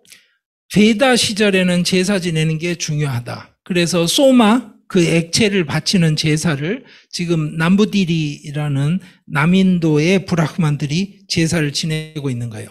이 제사를 지낼 때, 제사는 이겁니다. 자, 제가 제사를 지낼 때요, 순서에 맞아야 돼요. 규칙에 맞아야 돼요. 무슨 술을 먼저 올리는지 이런 거 정해져 있잖아요. 무슨 텍스트를 읽는지, 왼쪽 발부터 움직이는지 오른쪽 발부터 움직이는지가 맞아야 돼요. 그런데 한 가지 여쭤볼게요. 제사를 지내는데 저 제사를 지내는 사람이 머릿속에 무슨 생각을 하는지가 중요해요? 그러니까 우리가 배울 때는 뭐라고 하냐면, 자, 경건한 자세로 마음을 가다듬고 제사를 지내라 이러지만 저 사람 무슨 생각을 하는지 따지지 않아요. 그러니까 붓다가 뭐라 그러냐면 까르마가 째따나라고 그래요. 마음이 까르마라고 그래요. 마음을 쓰는 게. 그러니까 무슨 이야기냐면, 저런 식으로 제사를 지낼 때 외형이 어떻게 맞는지가 중요한 게 아니고 내가 생각하는 의도가 몸이 취하는 형식보다 훨씬 더 중요하다고 가르치는 거예요. 그러니까 붓다가 갖고 있던 그 당시의 생각이라는 거는 굉장히 다른, 소위 말해서 혁신 내지는 혁명적인 면이 있는 거예요. 이거는 이제 베다의 그 전승전통에 관한 설명들이고요. 이거는 오늘 설명을 하지는 않겠습니다. 자, 죽고 나서의 세상을 그리는 것에 대해서 한 가지 예를 보여드리려고 그러는 건데요. 이게 티벳에서 티벳 국토를 저런 식으로 여자의 몸으로 그려낸 거예요. 그러면 저기에 항상 뭐가 있냐면 급소가 있을 거 아니에요.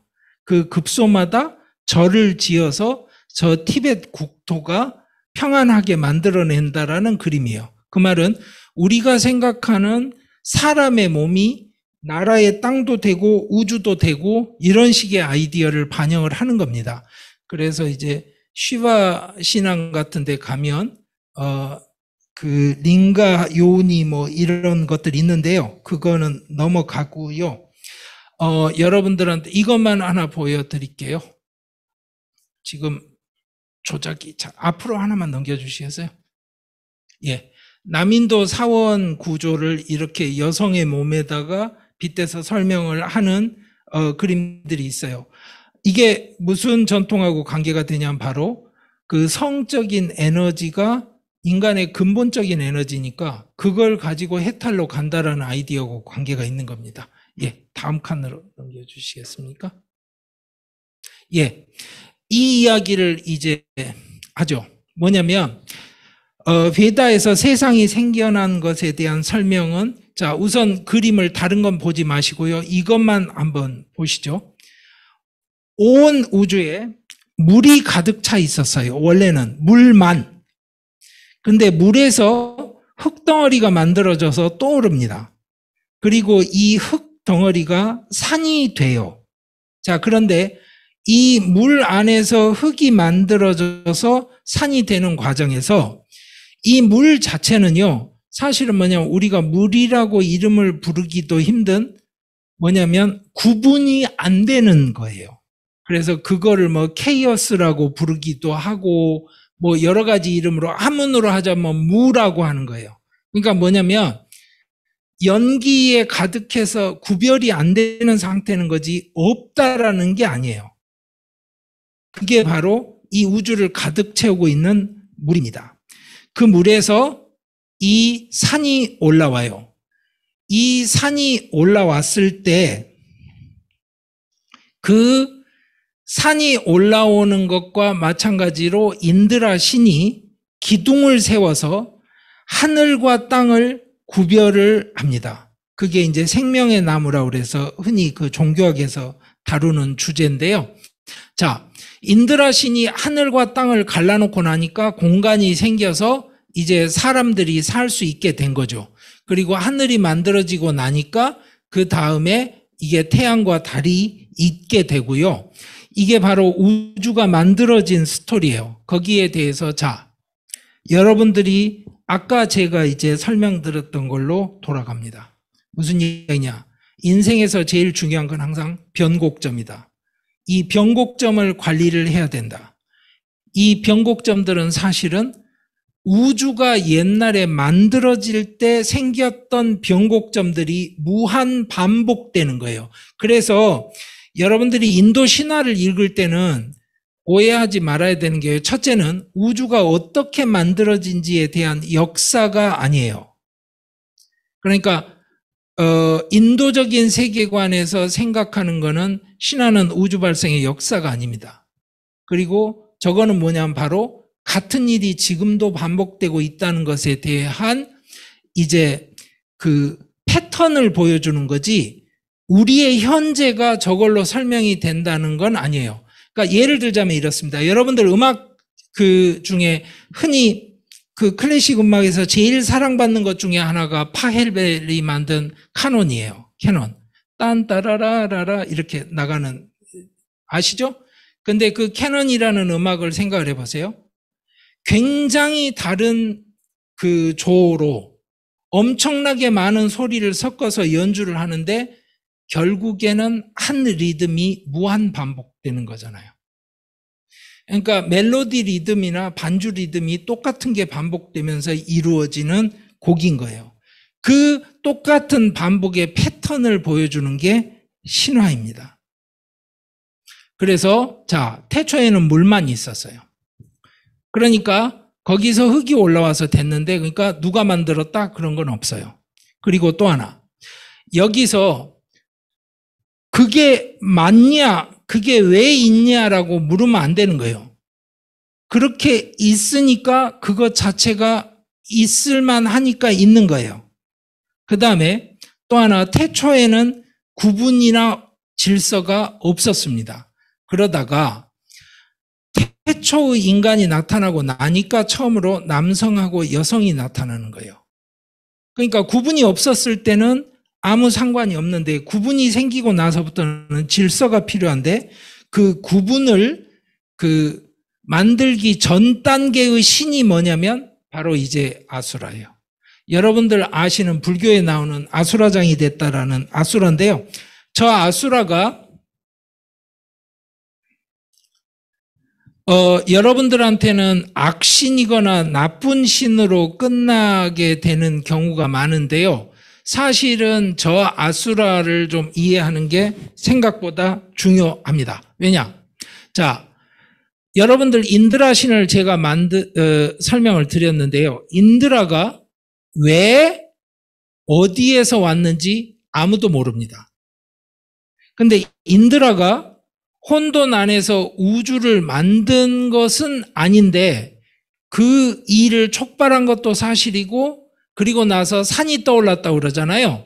그럴 때 이 산을 고정시킨 것은 인드라고요. 저 브리트라, 즉 아까 봤던 그 용을 죽여서 장애를 극복하고 산을 깬 것도 인드라고요. 그래서 거기서 생명이 나왔고 그 생명에서 아그니와 소마가 같이 나왔다. 그래서 물과 불의 음양처럼 양대 원칙이 나왔는데 물은 네 방향으로 가는 강이 됐고 불은 태양으로 나타난다. 그리고 또 하나 방금 말씀드렸던 기둥을 세워서 하늘과 땅을 떼놓았다.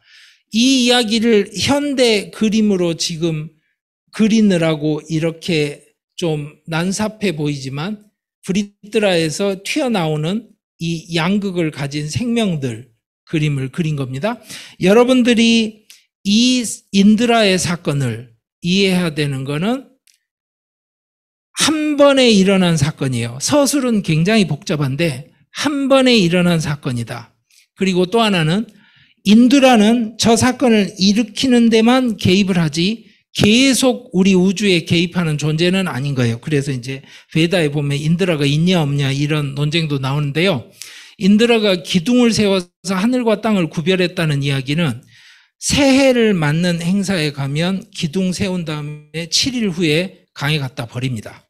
그게 무슨 이야기냐면 저거를 세울 때만 필요해서 쓰고 버리는 거예요. 그러니까 인드라는 변곡점에서 뭔가를 새로 창조를 할 때 필요해서 불러서 쓰는 신이지 항상 나타나는 그런 신이 아닌 거예요. 자, 아수라는 그러면 뭐냐? 아수라가 실제로 나쁜 뜻으로 쓰는 건 아니고요. 아수라라는 말을 우리가 이제 신두라는 인도 말에 대해서 이란에서 힌두라고 했듯이 인도에서 아수라를 아후라라고 그래요. 그러면 여러분들 아시는 아후라 맞았다? 이 신을 생각하시면 돼요. 이란 쪽에서는 나쁜 뜻으로 쓰는 신이 아닙니다. 그런데 인도에서 이해하기는 저게 혼돈의 신이고 데바라고 하는 게 이제 신에 관한 단어인데요. 이 단어들이 하늘의 신들을 말합니다. 아수라의 대장 바루나가 데바 편으로 귀순을 하면서 만들어져요. 그래서 제가 이제 아수라들이 지하 세계로 밀려나서 자리를 잡고 이런 긴 이야기는 접어두고요. 아수라에 대해서 몇 가지만 말씀을 드릴게요. 첫째, 타락한 신도 아니고 타락한 천사도 아니에요. 악이 아닌 겁니다. 그러니까 무슨 말이냐면 남성과 여성의 구분이 없고 선과 악의 구분도 없는 원초적인 상태를 말해요. 그래서 아수라는 원초적인 상태의 물을 관장해요. 그러니까 우리가 사는 우주는 구분이 있는 우주인데 아수라들은 그 우주를 떠받치고 있는 그 물을 관장하는 거죠. 그러면 자, 우주를 벗어나면 뭐가 있을까요? 이게 이제 아까 말씀드렸던 붓다가 니르바나를 얻으면 어떻게 되나요의 질문하고 관계가 되는 거예요. 붓다가 대답을 안 했던 굉장히 많은 그 질문 중에 하나인데요. 무슨 이야기냐면 이 우주 바깥에 뭐가 있습니까? 라고 이야기를 하면 있다라고 말을 하면 안 되는 거죠. 왜냐하면 그거는 구분된 게 아니니까 무엇이다, 있다, 없다라고 말을 할 수 있는 게 아니에요. 그런데 그것 자체가 우리가 알고 있는 우주를 쌓고 있는 것도 사실이에요. 그게 베다에서 생각하는 우주인 겁니다. 그러니까 아수라는 쫓겨난 거지 없어진 게 아니에요. 그래서 매년 신년에 데바하고 아수라가 싸우는 일이 매년 반복됩니다. 그러니까 무슨 말이냐면 1년의 변곡점에 매번 데바가 싸우기 때문에 그때를 정확하게 관리해야 되는 필요가 있는 거예요. 자, 이 변곡점을 관리하는 방식에 있어서 이런 식의 이제 그 표현들이 나와요. 있는 것이 없는 것에 있다. 그 말은 무슨 말이냐면 우리의 우주는 구분이 되니까 있다고 말할 수 있는데 그 바깥에 있는 건 없는 것이잖아요. 구분이 없으니까. 그러니까 있는 것이 없는 것에 있다라거나 있는 것이 없는 것에서 발견된다라거나 이런 식의 이야기를 하면 저게 선문답처럼 들리지만 사실은 그게 아니고 베다에서 자기들이 생각하는 세계에 대한 설명을 하는 거예요. 굉장히 심오하다 이런 게 아니고요. 그 당시 세계관을 보여주는 겁니다. 그래서 여러분들한테 이제 비슈누 이야기까지 하면 좀 복잡할 텐데요. 그 붓다의 7걸음하고 관계되는 원형이 비슈누의 3걸음입니다. 그러니까 비슈누가 3걸음을 이야기할 때는 아삿, 없는 것, 그 혼돈의 물, 삿, 있는 것, 그러니까 우리가 사는 우주, 그 다음에 하나 더 이렇게 해서 우주를 셋으로 나눠서 이야기를 하는 겁니다. 그래서 자, 이제 죽음으로 돌아오면 이제 이야기가 될 겁니다. 자, 새로 죽은 조상이요. 자, 조부가 있고 증조부가 있는 쪽으로 밀고 올라가겠죠. 그러면 맨 위에 있던 조상은 어떻게 되나요? 이게 이제 질문인데 베다 시절에는 하늘나라로 갑니다. 그러니까 다시 내려오지 않아요. 그러면 여러분들 보면 뭐가 보이냐면 저 3대는 나중에는 3대를 이야기를 해요. 근데 이제 초기에는 5대도 있습니다. 저 3대는 문제가 뭐냐면 하늘나라에 아직 못 갔어요. 그게 핵심이에요. 그러면 이 세대가 올라가려면 유일한 가능성은 뭐냐면 밑에서 밀고 올라와 줘야 돼요. 그리고 밑에서 밀고 올라와 줄 때 뭐가 돼야 돼요? 제사가 이루어져야 되죠. 그래서 바로 반드시 아들을 확보해야 되는 거예요. 아들이 제사를 지내주지 않으면 문제는 뭐다? 이 사람들이 영원히 이 위로 못 올라갑니다. 저게 베다식의 세계관이에요. 그럴 때 여기에서 굉장히 중요한 게 있습니다. 뭐가 있느냐? 이렇게 밀고 올라가는 일은 제가 개인이 하는 일이 아니에요. 우리 씨족 단위에서 자동으로 이루어지는 일이에요. 그러니까 이제 불교가 현대사회에서 어떤 역할을 합니까? 뭐 이런 식의 질문 나올 때 아주 중요한 포인트 중에 하나인데요. 이런 겁니다. 이렇게 생각을 하던 시절에는 우리처럼 고민하지 않습니다.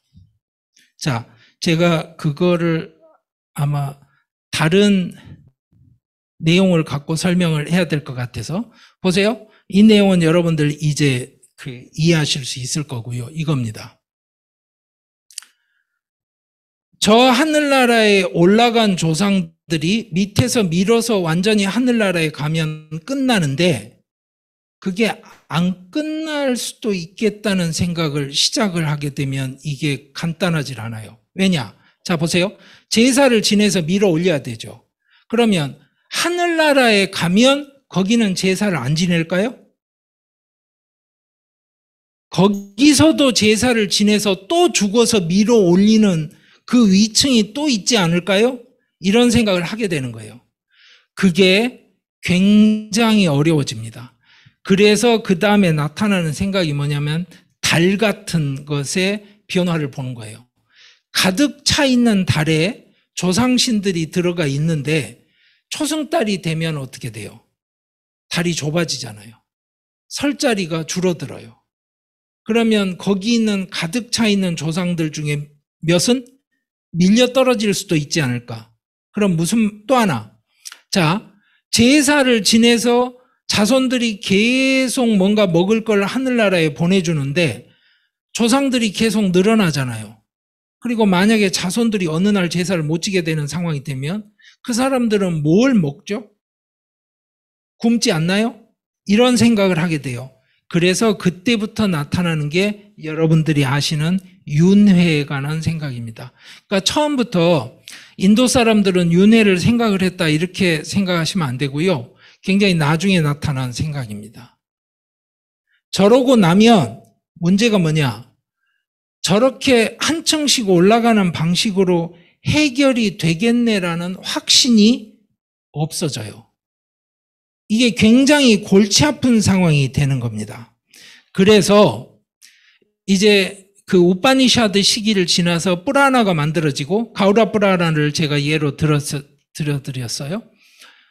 뿌라나 시기에 가면 이게 이제 조상의 세계라는 게 여러분들 뿌레따는 아귀니까 보셨고 삐뜨리가 조상이라는 뜻이에요. 조상들이 몇 층이 있는 거죠. 그 위에 있는 신들의 세계가 따로 있는 거예요. 그래서 우리가 제사를 지내줘서 뿌레따가 조상이 되는 거죠. 그러면 3대 조상이 3층으로 나누어 살면 그 위층에는 조상들이 다 섞여서 한꺼번에 있다. 이렇게 생각하면 끝나냐? 그게 아니라 다시 내려올 수 있다는 거죠. 이 상황 때문에 이제부터 복잡한 상황이 벌어지다 보니까 자, 이게 여러분들한테 설명드리려고 했던 마지막 이야기입니다. 아므리따예요. 도대체 불사라는 말을 어떤 의미로 썼을까? 그러면 붓다는 그리고 그 당시 고대의 인도 사람들은 이 변곡점, 꺾이는 점에서 관리가 정확하게 잘 돼서 문제가 없다라는 뜻으로 불사를 썼을 거라고 저는 생각합니다. 그러니까 붓다가 뭔가를 설명을 해야 되고 불교를 이해하는 게 근본적으로 어려운 이유가 뭘까 이렇게 물으면 다른 게 아니라 이런 겁니다. 붓다가 이렇게 표현을 해요. 우리식으로 요즘 이제 우리가 배우기로는 니르바나로 배우니까 니르바나의 상태에 들어갔을 때 어떤지를 붓다가 선 체험을 해봤다는 거예요. 그 선 체험이라는 표현을 만졌다라고 씁니다. 산스크리트로 스파르샤티예요. 그 다음에 이제 빨리로는 푸사티가 되는데, 보세요. 몸을 가지고 있는 상태에서 디아나 수행을 했는데 아무것도 없는 상태로 니르바나에 들어간 상태를 본인이 경험을 한 거예요. 그리고 앞으로 그렇게 될 거라는 확신이 섰어요. 그리고 거기에 대해서 본인이 의심이 있는지 없는지 몇 번을 따져봤는데 없다라는 결론이 나왔어요. 자, 이거는 우리가 뭐 납득할 수 있어요. 근데 중요한 건 뭐냐면 그걸 남들한테 어떻게 설명을 하냐는 거예요. 그리고 두 번째, 그거는 붓다가 몸을 떠나서 완벽하게 니르바나에 들어가서 구현이 돼야 되는 상태예요. 다시 말해서 미래예요. 과거가 아니고. 미래에 그럴 거라는 것에 대해서 붓다가 설명을 했어야 되는 거예요. 이 설명이 본인이 너무나 힘들었던 거예요. 그 외의 것들은 사실은 쉬워요. 그래서 붓다가 자주 제자들한테도 손바닥 벌리듯이 내가 다 설명을 했고 어려울 게 아무것도 없고 네가 따져보면 당연히 그렇구나라고 다 납득할 만한 이야기를 내가 다 해줬지 않느냐.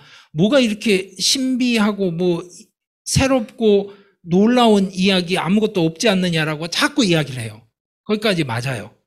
그런데 실제로 구조적으로 그걸 설명하기 어려운 핵심 대목은 바로 방금 말씀드린 이겁니다.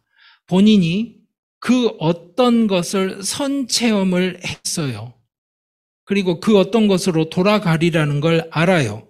그리고 그것에 대해서 확신이 생겼을 때 그거를 아므리따를 얻었다라고 표현을 했어요. 그 아므리따를 이제 이해를 하는 게 사실은 불교에서 이야기하는 해탈에 관한 이야기를 이해하는 길이기도 하고요. 또 하나는 죽음이 어떻게 이루어져야 되는지에 대한 이야기를 하는 핵심이기도 합니다. 그래서 제가 맨 처음에 여러분들한테 말씀드렸어요. 제가 오늘 말씀드린 내용이 80년대 사람들이 라면을 주식으로 삼았다라는 이야기일 수도 있습니다. 아니면 제가 80년대 사람들이 쌀을 주식으로 먹었다라는 이야기를 하고 있는 것일 수도 있어요. 그런데 분명한 것은 라면이 아직까지는 물증이 제일 많습니다. 그리고 그쪽이 논리적으로 설득력이 있습니다. 그 상황도 제가 인정을 합니다. 그래서 죽음하고 관계되는 인도의 아이디어가 어떻게 역사적으로 좀 변했고 그 아이디어가 반영된 붓다의 핵심적인 표현이 어떻게 사용됐는지 제가 이제 나름대로 설명을 드린 겁니다. 쉽지 않은 내용인데요. 하여튼 경청을 해주셔서 감사합니다.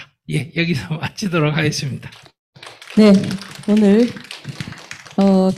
제가 생각하기에 이런 주제로 강연을 하신 것 저기 다른 데서도 없지 않나 싶어요. 오늘 아주 진짜 일요 특강이었던 것 같습니다.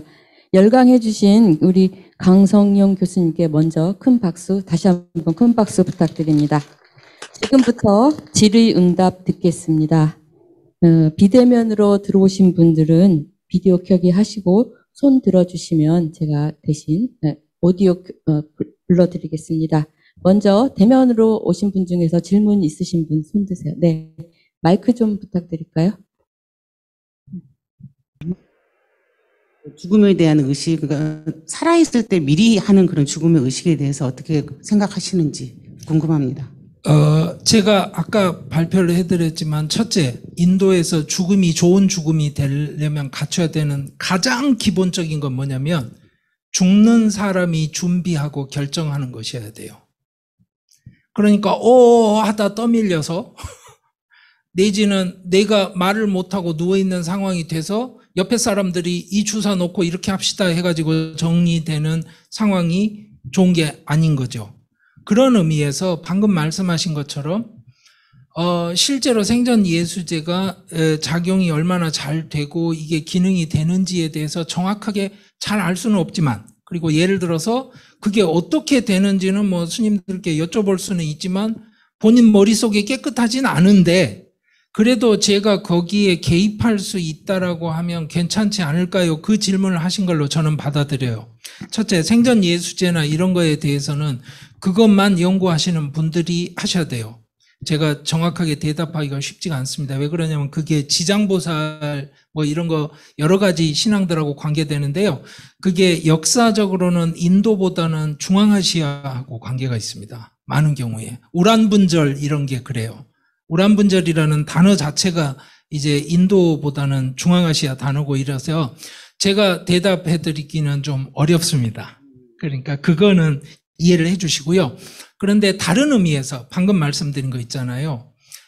내가 내 죽음을 준비하고 그 준비한 죽음을 내가 생각하는 올바른 방향으로 갖춰 나가고, 즉 제사를 지내기 위해서 뭘 준비하고 뭘 갖추고 하듯이 나가는 그 방식의 태도 자체가 좋은 죽음을 만드는 핵심이에요. 그런데 중요한 건 또 한 가지는, 그런 예가 인도에 없느냐 하면 당연히 있었다고 말씀드렸죠. 뭐냐? 모든 출가자들은 사실은 자신의 제사를 미리 지내놓고 출가를 하는 거예요.